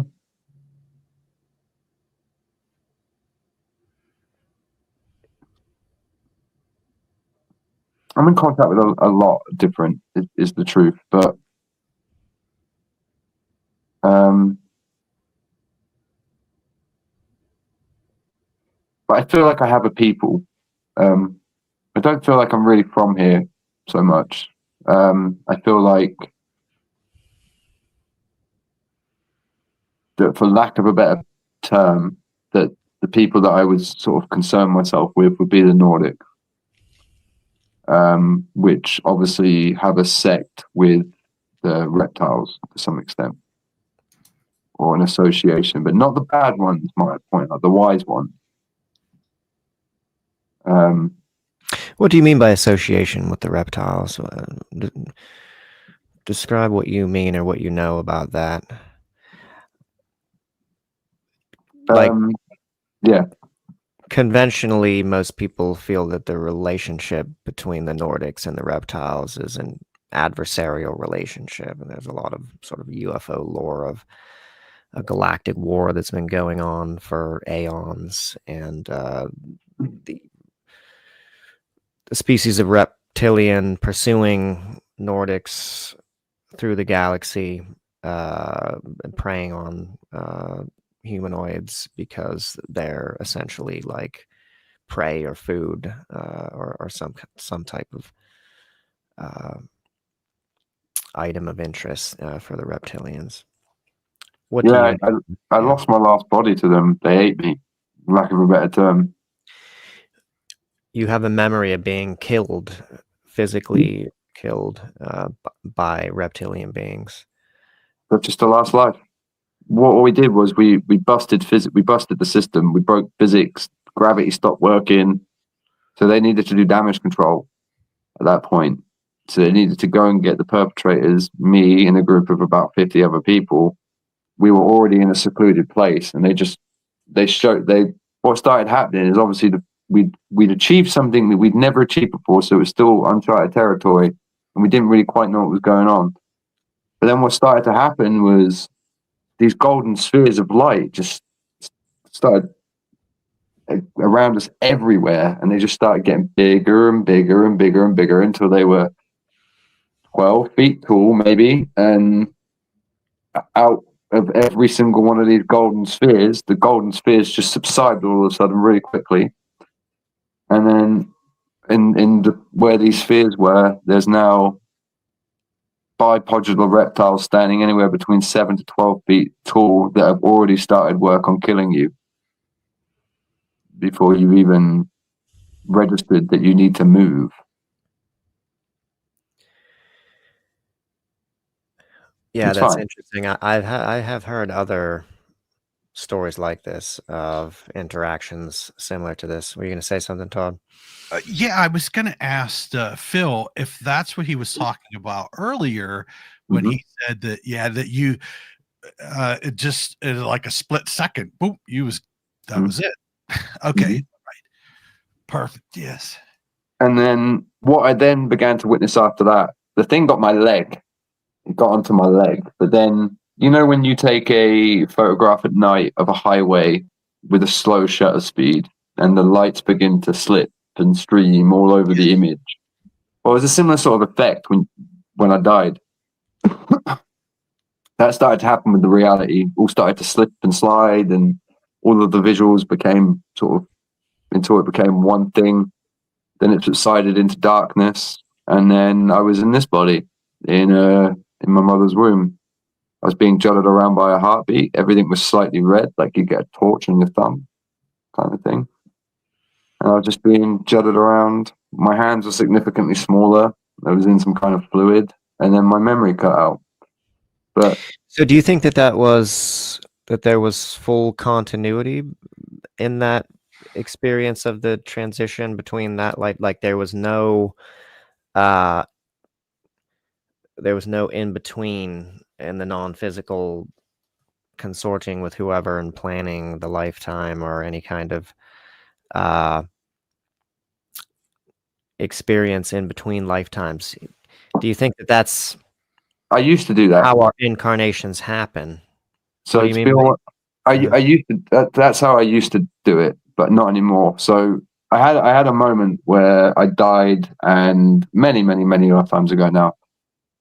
I died, and I was frustrated that I died because it kept happening. Obviously, it's a recurring problem. God damn it! Like, it takes so long to get a new ride again. Like, what is this place? I hate it. It's like a dazzling darkness kind of place, and you've got no body, and you can't do anything, and I just surrendered in that place once. I was like, screw it. I said, I'm done getting worked up over this anymore. You must be dead. And then I had a realization. I thought, well, if you're dead, how is it you could realize that you are dead? I thought, wow.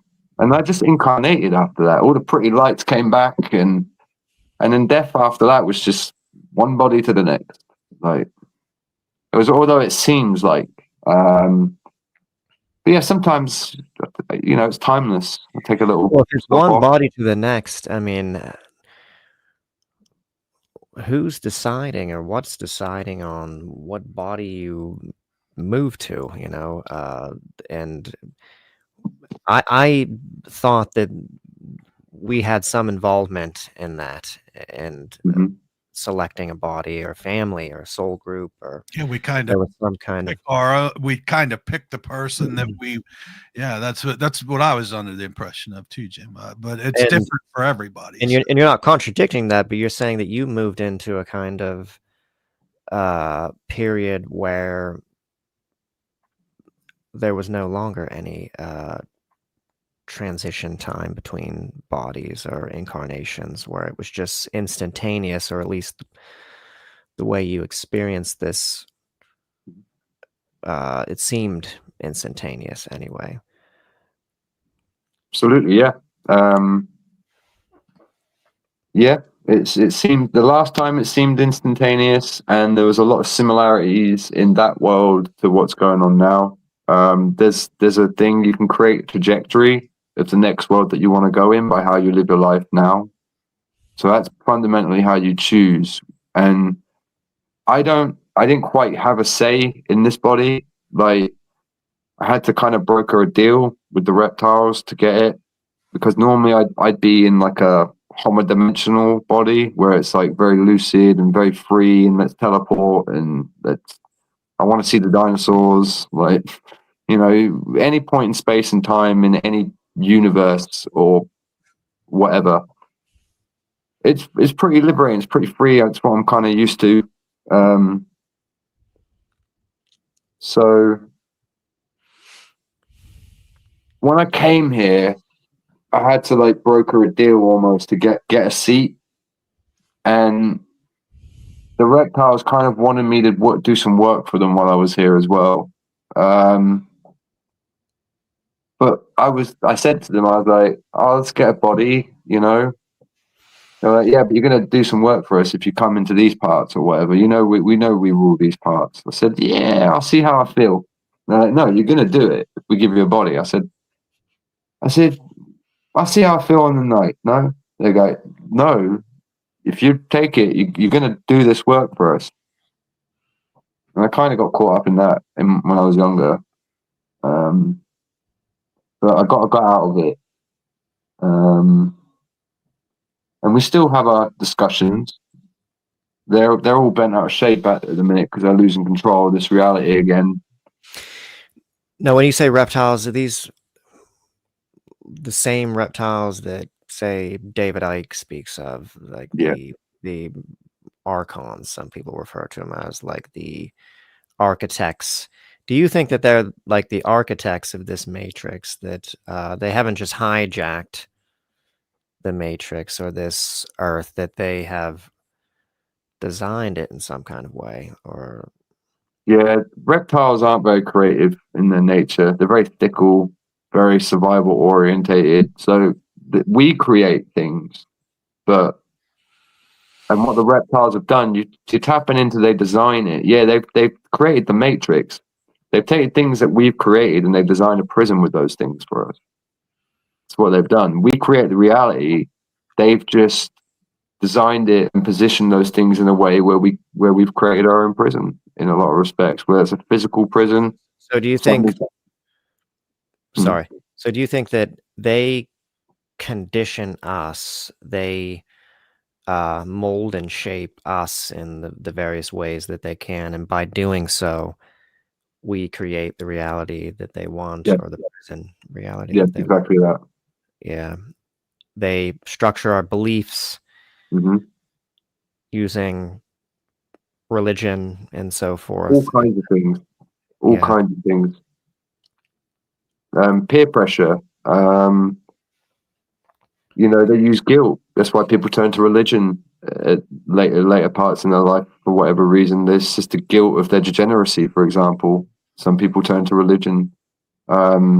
There's so many ways, and the most important thing that people can do is constantly in yourself be taking a step back from even your own thoughts. Constantly, every thought you have, constantly be taking a step back from it and saying, "I am not that."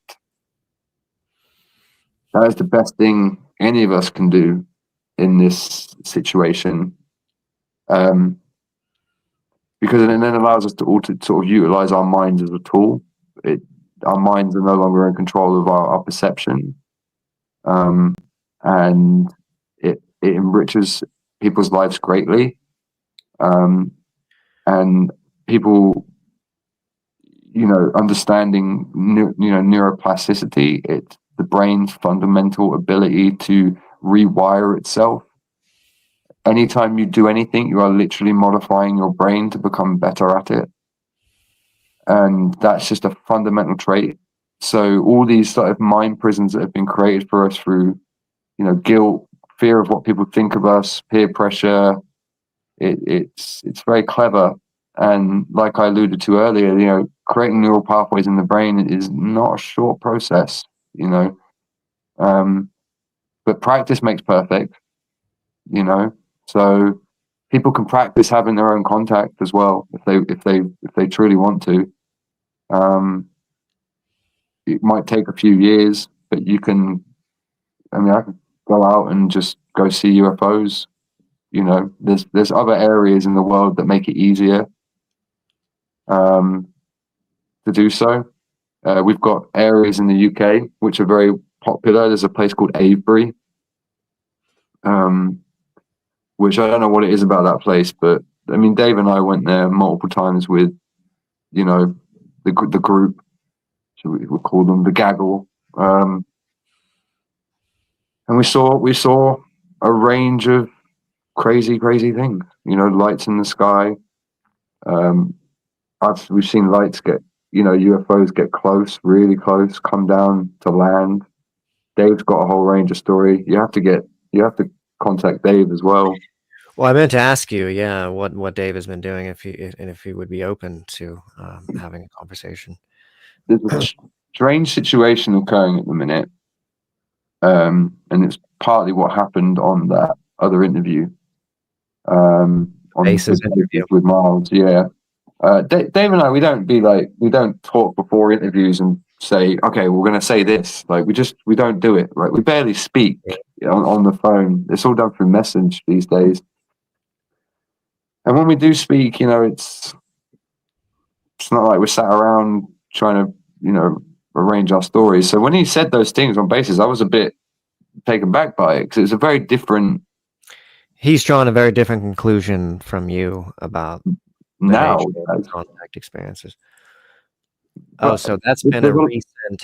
His sort of questioning of all this has been a recent thing. Yes. Very recent, within the last 2 years, I'd say.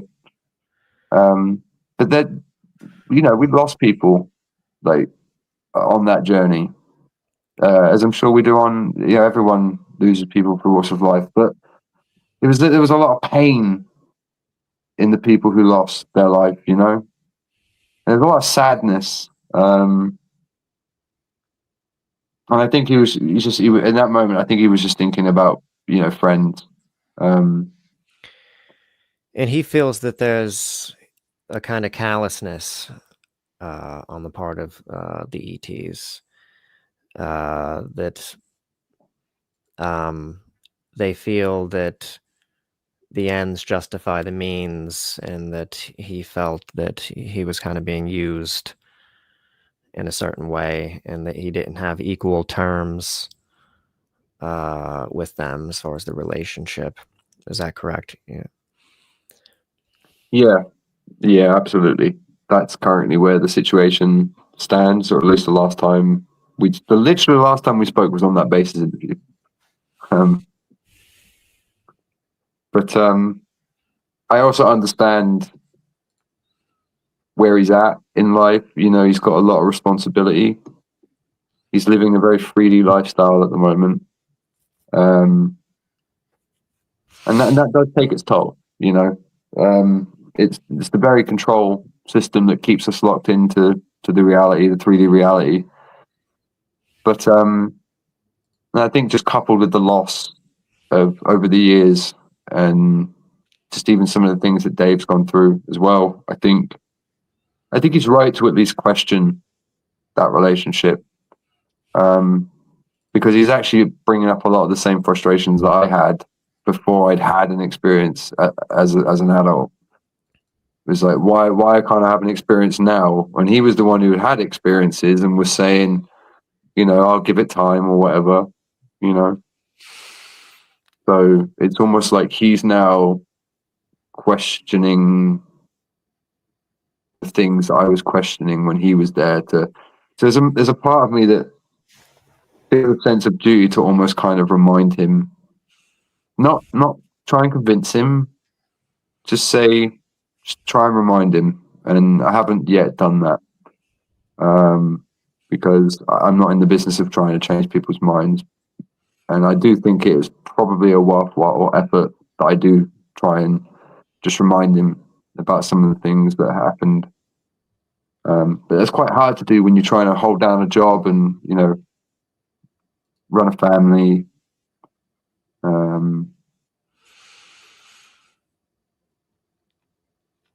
And he felt also that some of the people in your group didn't fare well from the contact experiences. But in general, and was this not the case with Dave, that his contact experiences were pretty transformational, net positive? But there were some people. Do you want to say anything about that? Yeah, I mean, people lost their minds. People lost their lives. Friends. But so I can imagine why there would be disdain there. And at the end of all of that, to no longer have that connection with them where, you say, come and meet me here, and they're there. And that appears to be kind of almost where I'm at, at the moment. I can go to places and UFOs will show up and they'll get lower and lower and lower. And it depends on who I'm with. But if people start to freak out, then they'll start getting higher. And it's not like one, it's like one after the other, like getting lower and lower and lower, threatening the idea of landing and but what always happens is they get so low and people start to realize what it means. Like they can't get any lower before they land, and when they land, something's going to walk out of it, and most people aren't ready for that, so they freak out, and then they take off again and they go away. So there is an element of them that is really concerned about people's well-being, but then, like Dave alludes to, there's an element of them that will almost turn their back on you in a moment's notice as well. Or seem to. Seem to is the important part, I'd say. Right. That's kind of what I felt about David's conclusions, and I agree with you. I think it's necessary just in the environment that we're in. There's just certainly deception going on a really sophisticated level, that we need to be entertaining those possibilities. That this could be entirely different from what it seems on the surface. But just the fact that they wouldn't meet him. There was an occasion where he asked for a meeting. He wanted to sort something out and get something clear and have a discussion with them about this or that. And they didn't honor that. That was conclusive proof that they didn't have a friendship with him on equal terms. If they, like David says, like a normal friend would, of course, say something, or communicate, but they just sort of broke off, and there was no contact after that. But of course, there could be other possibilities as to why they chose to do that. That there could be reasons that we can't comprehend as to why they didn't honor the meeting or communicate back. They know the future timeline. They know. It seems to me that they're sort of tending to that side of things. There might be some things that they just can't tell you because they know the ramifications, which we can't see down here. What do you think about that? Do you think that the conclusions that he drew about the intent of the aliens is maybe not with a good enough basis, or I think that what I would say to Dave right now is that there was a time when I wasn't seeing them. And he was. And I almost feel, and don't get me wrong, I'm not like seeing them or anything. You know, I'm at the minute, I'm holding down a job, like, you know, that's very much my sort of focus at the moment. So I catch some things sometimes, you know. I've moved to a city recently. So there's a lot of light pollution, whereas I was always out in nature before. So I've almost removed, what happened was we removed ourselves from the right conditions that we needed to be in order to have those experiences as regularly as we did. And I think that's what's happened. And I think that living the sort of matrix lifestyle has then, you know, the ablutions, the getting up for work, holding down a job, raising a family, all those sorts of things keep you dialed in. And I think he's just been in that place for a bit too long now. He's been there for at least 5 years, maybe coming up to 10, which is very different to the person who I would know who would just go camping at a moment's notice, grab his Bergen and you know, all of his camping gear on his back and away he goes, you know. So I think it's through altering his lifestyle, have the experiences stop. He's become a lot harder to get to. I think maybe, but knowing the power they've got, if they want to make something happen, like they'll move heaven and earth, and they ain't worried by who's there, and you know. But he also said to them, "I'm done." You know, after they didn't honor the meeting that he spoke of in the base's interview, he said to them, "I'm done," and then the contact just ended. But that could also be an indication that they will respect it just automatically, you know, whatever your wishes are, you know. I mean, that, to me, that could be alternatively a sign that, you know, these are higher dimensionals that if you tell them you're done, they will respect that. They're not going to force, you know, contact on you. Do you think that that's what happened there? It was basically, you know, his will to not continue with the contact experiences, and they just respected that. Yeah, I think so. I think that's what's happening at the moment. I think that's why he's not seeing them. And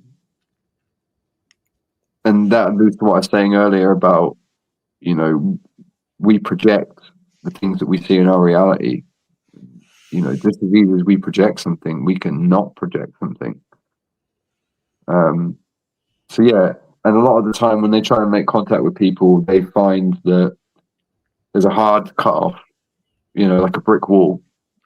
And you know, I caught them sat in my house on my couch. You know, they're sat there because I don't normally see them.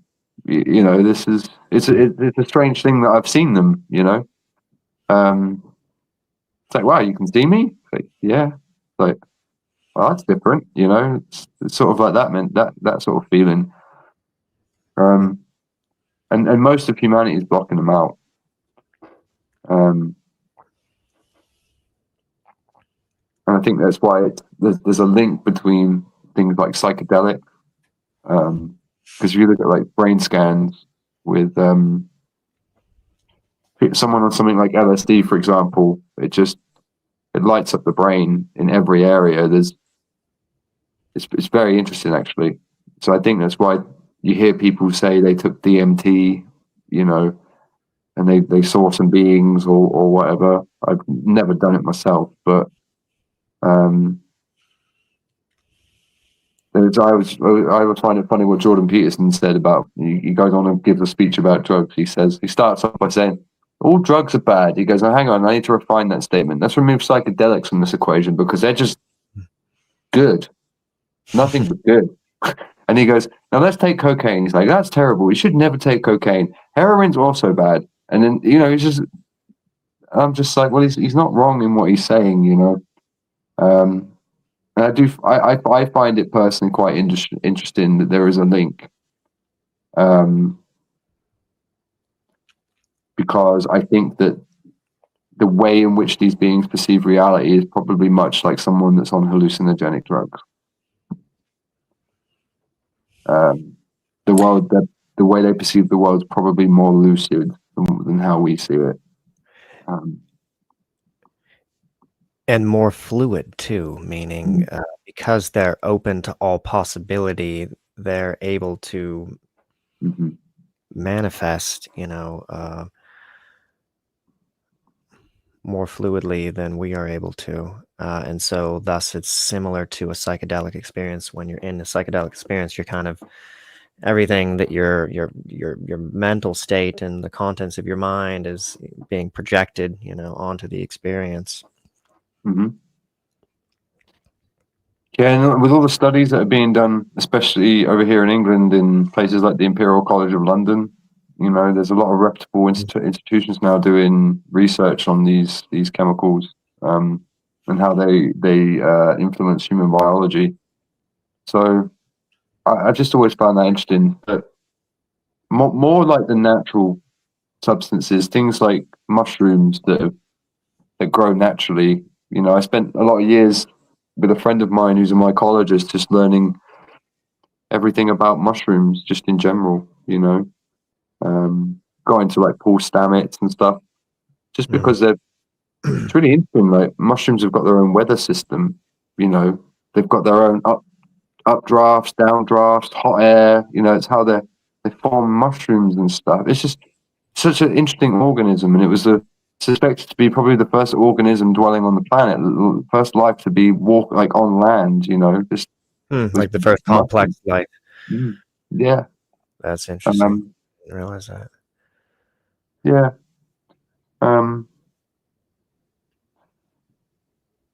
I mean, I think primarily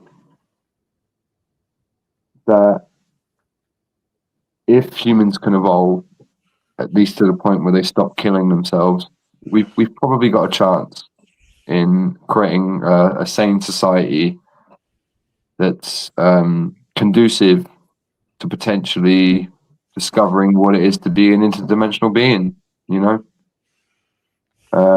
That would be my dream. But I think as for right now, I think Dave's very much just concerned on sort of raising a family and stuff, and that's very much his focus. He does the odd podcast with me every so often, I think, just as a bit of an outlet. I'd like to reach out to him if he's willing to, do another podcast. I tried to find him on Facebook, and there's too many David Hunts. So I don't know if you're, I guess, not talking to him right now, but that would be talking. I can send him a message if you want to speak to him. Yeah, I would appreciate that. So in conclusion, to kind of wrap this up, do you think that the contact experiences were to kind of sow higher dimensional information onto the planet, into human consciousness, to kind of insert into humanity higher dimensional ideas in order to circulate and thus assist in the consciousness evolution of the planet? Or what do you think was the overall intent about as far as the contact experiences, as far as why? Yes.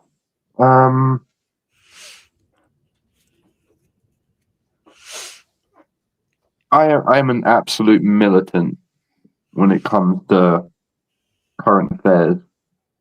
I know nearly just about everything that's gone on in the news.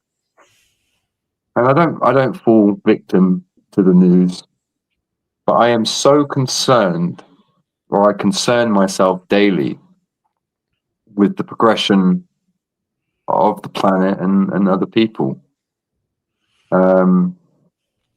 I try and help wherever I possibly can, and it led me to situations that, well, yeah, situations where you think, how have I ended up here? There's clearly more to this, you know. It's clearly for a reason. So for me, I guess I'm just here to hopefully help facilitate a change, a drastic change amongst humanity, where we decide that the way in which we've been living for so long, it's got to change. And it's not a slow process. You know, I started when I was 4 years old. When I asked a question, I was concerned if there was a global tracking management system on the planet for resources. And much as I discussed, when I found out there wasn't, I said, how are you tracking the rate in which the stuff replenishes?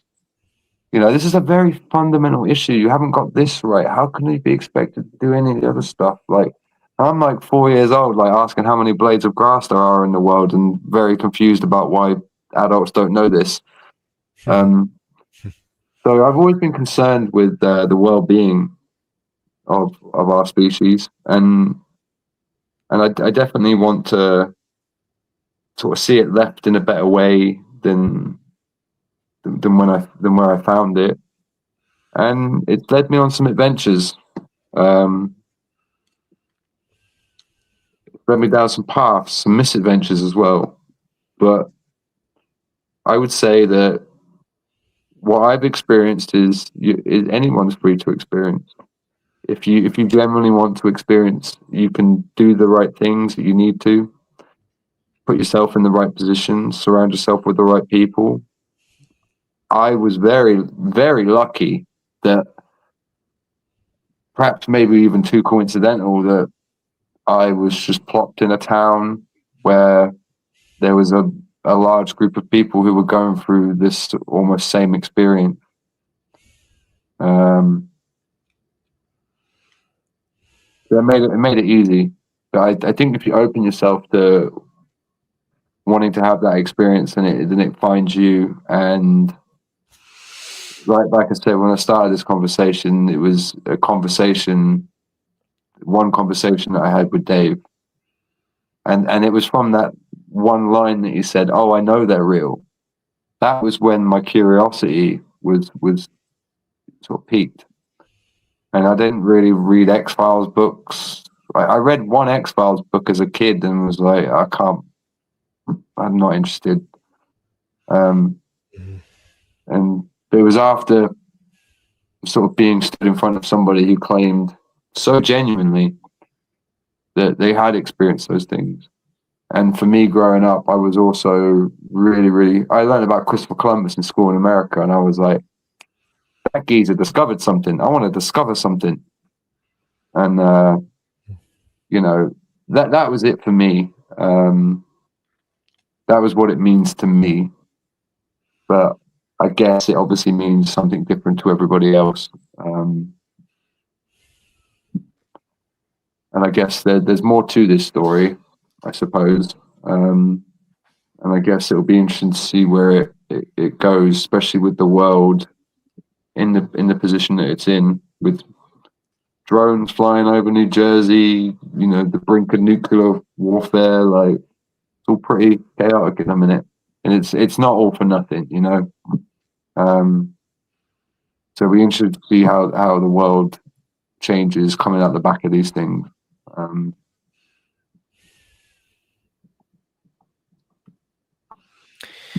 Do you see there as being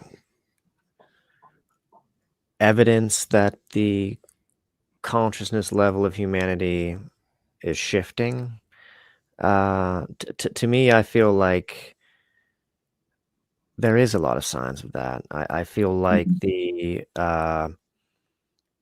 the concerns, the incredible concerns now that we have that we never used to have about things like animal welfare, Mhm.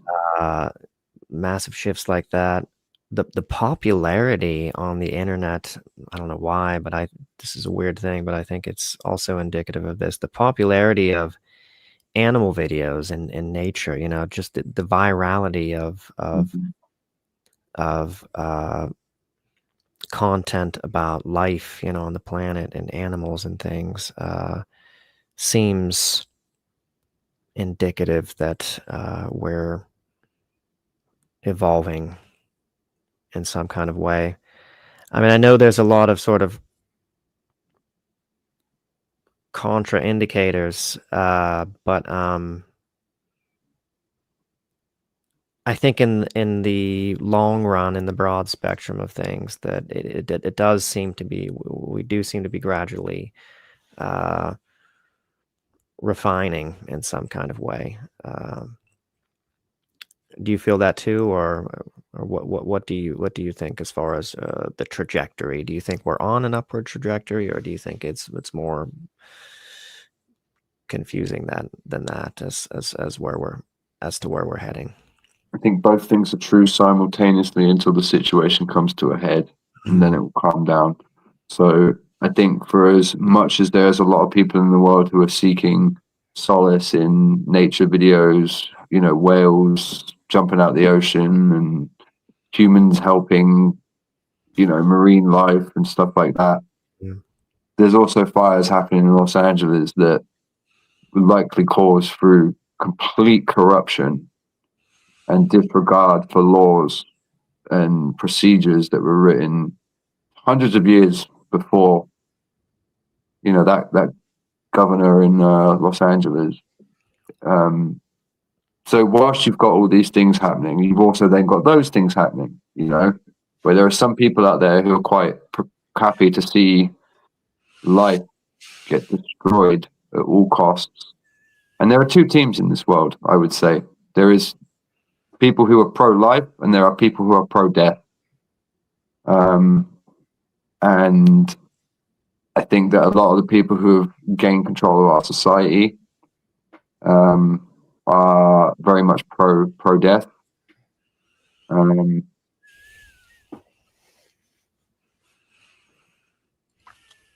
and I think that more people are becoming pro-life, and that's even that's outside of the realms of this sort of Planned Parenthood debate. That goes back to like something Snoop Dogg said about like Tupac. He said the fundamental difference between us two is that I wanted to live, and he was writing songs about death. And I think there are two clans. There are people that like it here, and there are people that are disgusted with here. And I think a lot of the people that have gained control of our governments, our society, are fundamentally disgusted with who they are, and they are ashamed to be human. And I think that's why they are doing a lot of the things that we're seeing in the world. And I really do hope that it comes to a head soon. And I hope that I get to see the planet when it is fully submerged in peace. Or to, that has become the rule and not the exception. If I can see that, I'd be really happy. But Do you think the negative events could play any kind of role in the uh, evolution of consciousness and arrival at a state of peace? Do you think that the negative polarity could facilitate that in some kind of way, or cause a kind of climax of discomfort, which would sort of have a rubber band effect, maybe in some kind of way, and make us realize deeply realize, that we don't want this. Yeah, it'll be boredom. It'll be boredom. It'll be a fundamental boredom so ingrained within our DNA. Like, it'll be a boredom that's fused so deeply in our DNA, like it's fused in a mouse's DNA, 30 generations bred in captivity, fused in the DNA that it still knows to run from a bird flying overhead after being bred in captivity for 30 generations down its bloodline after never being outside. It still knows that bird's going to eat it. And it'll be a boredom that's like ingrained within our DNA, that we are just so done with this situation that it's not going to work anymore. It's not going to work. And I feel that even in my lifetime, the world has taken leaps and bounds toward that position. My father is bored now. He's bored of the bullshit that he's been fed his whole life. He's bored of it. We all know what the situation is, and we're all just bored of it.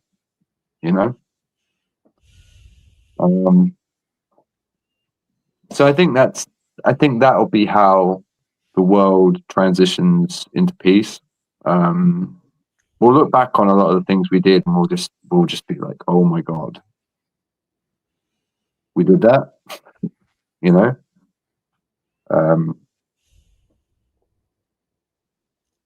Like beheading people. We used to behead people in England, And that's usually what it takes. It takes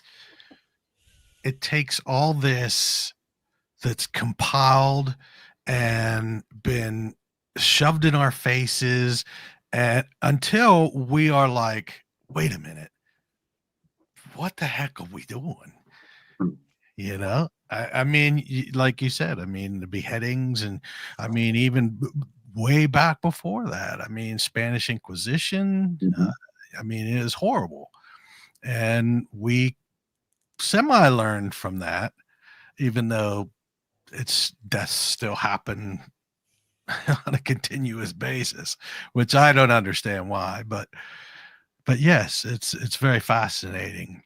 And it's just like your story is incredible. And you had said once before that not everybody's story is the same, and this is your journey and your experience and what you're learning, and it's going to be a continuation until you leave this world and then come back, and hopefully you don't have to do it hundreds and hundreds of more times.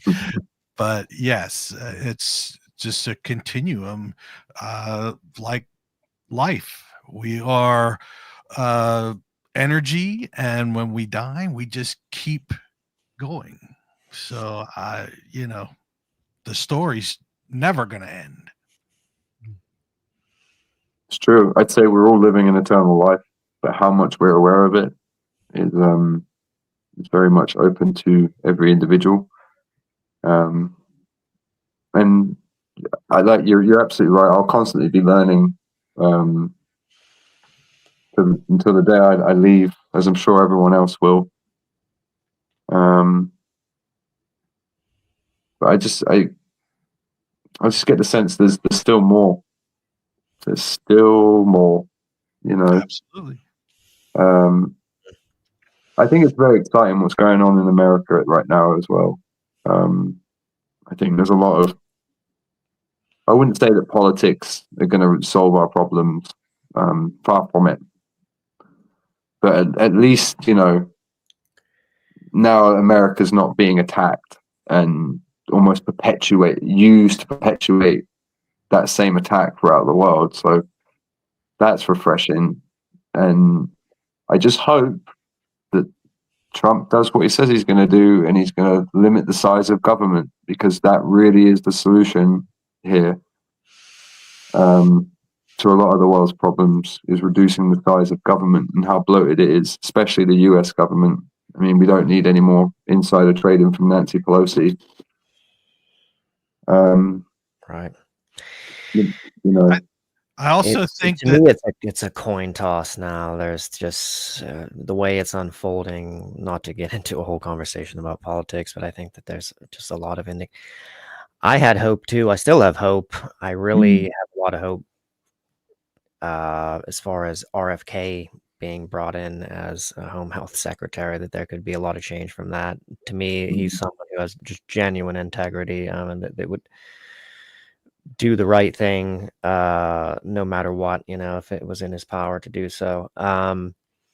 He's a great guy. His organization funded a documentary that I made. Oh, really? They were more than helpful, tremendous people. The Children's Health Defense.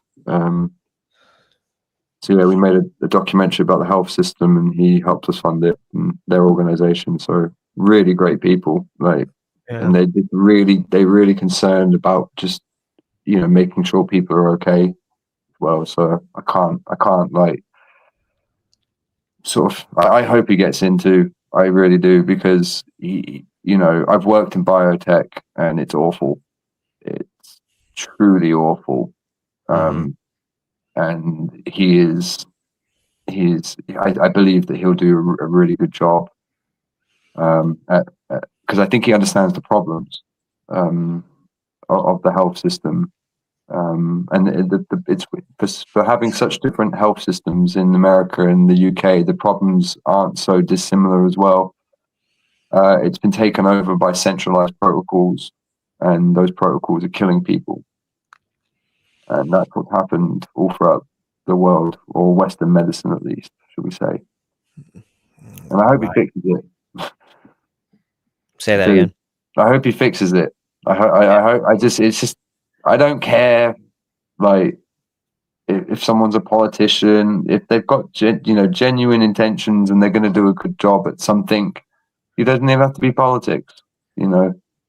I want to champion that person to doing a good job at making all of our lives easier. Why would we not? It's just insane, not to. Yeah, people, they need to put aside all their differences and quit focusing on poor me and everything else, and go straight to, oh my God, look at how awesome Phil is. Look how awesome Jim is. I mean, we all have these great characteristics, and it doesn't matter. These big money hungry people, they don't care. The money for them is, it's all about me and me. It has nothing to do with anybody else. Heck with everybody else. Let the vaccines kill them. Let this hurt them. There's more money in death anyway than there is to keep people alive. So yes, when we start to realize the worth of human beings, then we'll become better, more conscious people. And I hate to dive into politics, and the reason I even bring it up is because that's the bad aliens at work right there. That's the reptiles. That's the control system that they've created for us to farm us, and the energy. They don't eat us. They don't want our flesh. They want the fear we produce, and sometimes that would involve bringing someone so close to death that they feel like they're generally going to die, and they feel that terror. But it's the energy that they want, and politics is a load of really good human ideas executed in coordination really poorly, which is just a classic reptile MO. I can't create anything for myself, so I'm just going to take all the things that humans made or somebody else made, twist it all up in a mess, and design something that imprisons somebody. And I've effectively gotten somebody to create their own prison for me. It's just a classic MO from them. And the more we can just constantly, your forefathers had it right. The more we can just always be, what is the next best thing I can do to ensure my freedom, or to gain more freedom, or that is the things that we should be doing. And if we're constantly doing that, then the reptiles will have no control over us. and then I wonder what will happen in places like this. Like the world's very, very much physical and dense, and it's all very solid and real. But now just being imagined to be able to teleport, And that right there is, I can't wait to see what happens myself. And I think that is the big thing. This is the journey that we're all taking, and we want to know these things, and we just can't get it quick enough. So, but I got to wrap this up, Phil. This was an incredible good journey to be on with you. Thank you so much for giving us these couple hours of your time. We scratched barely the surface on this. Jim and myself would definitely love to have you on again to, pick your brain some more, listen to your thoughts and opinions. And I think that's what's missing in a lot of these podcasts. There is a huge narrative that needs to be done, but are we listening to the person, the guest? That's what this is about for us. We want to delve into your experience and your stories. That's what's important to us. You did a really great job at unpacking all that. Yeah, thank you. And Jim, if you have anything you'd like to say. No, I think that's everything. Yeah, we'll wrap it up here. And we'd like to get David on at some point. That would be nice. Phil, if you could put us in contact with him. And even if you want to come on with David, that Absolutely. would be cool too. Or a subsequent episode with you and David both. We definitely like to have you back on. Yeah, we really got deep here. I thought there was some interesting It was definitely a great conversation. I thoroughly enjoyed it. My jaw was on the floor for quite a lot of it. It's just an incredible story that you have, Phil. And I feel that you telling these stories is not just helping us, but it's helping everyone else that might have been through something very similar. And they watch this and they say, oh my God, I went through very similar stuff that Phil's talking about. So now these people hopefully will get courage to open themselves up, because I would imagine going through these things, if you don't talk about it, it's just going to be, wow. I mean, it can be mentally not good. Either way, yeah. Mm-hmm. So, but yes, we thank you so much, and we definitely want to have you back on and learn more. Pleasure. We'll set it up and we'll be on again soon. Absolutely. All right. Thank you very much, Phil, for your time. We hope you have a great, what is it now, morning over there? Coming up for 3:30 in the morning, probably to get some sleep. All right. Well, you take care, sir, and thank you so much.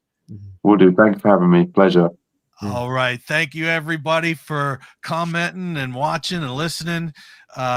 We hope to see you on the next episode of Paranomaly Beyond Disclosure.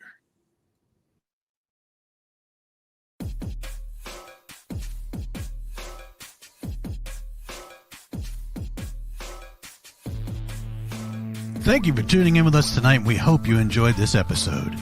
Please be sure to like, subscribe, and follow to receive notifications when new content is made available. A Paranomaly Beyond Disclosure is looking to talk with ufologists, researchers, investigators, contactees, abductees, channelers, and more for upcoming shows. Or if you have stories, photos, videos, questions, suggestions, or comments, please contact us through Messenger or email us at paranomalypodcast@gmail.com. And you can also visit us at paranormallypodcast.com for more content and information, including all our social links. I thank you again for watching or listening, and we hope to see you on the next episode of Paranomaly Beyond Disclosure.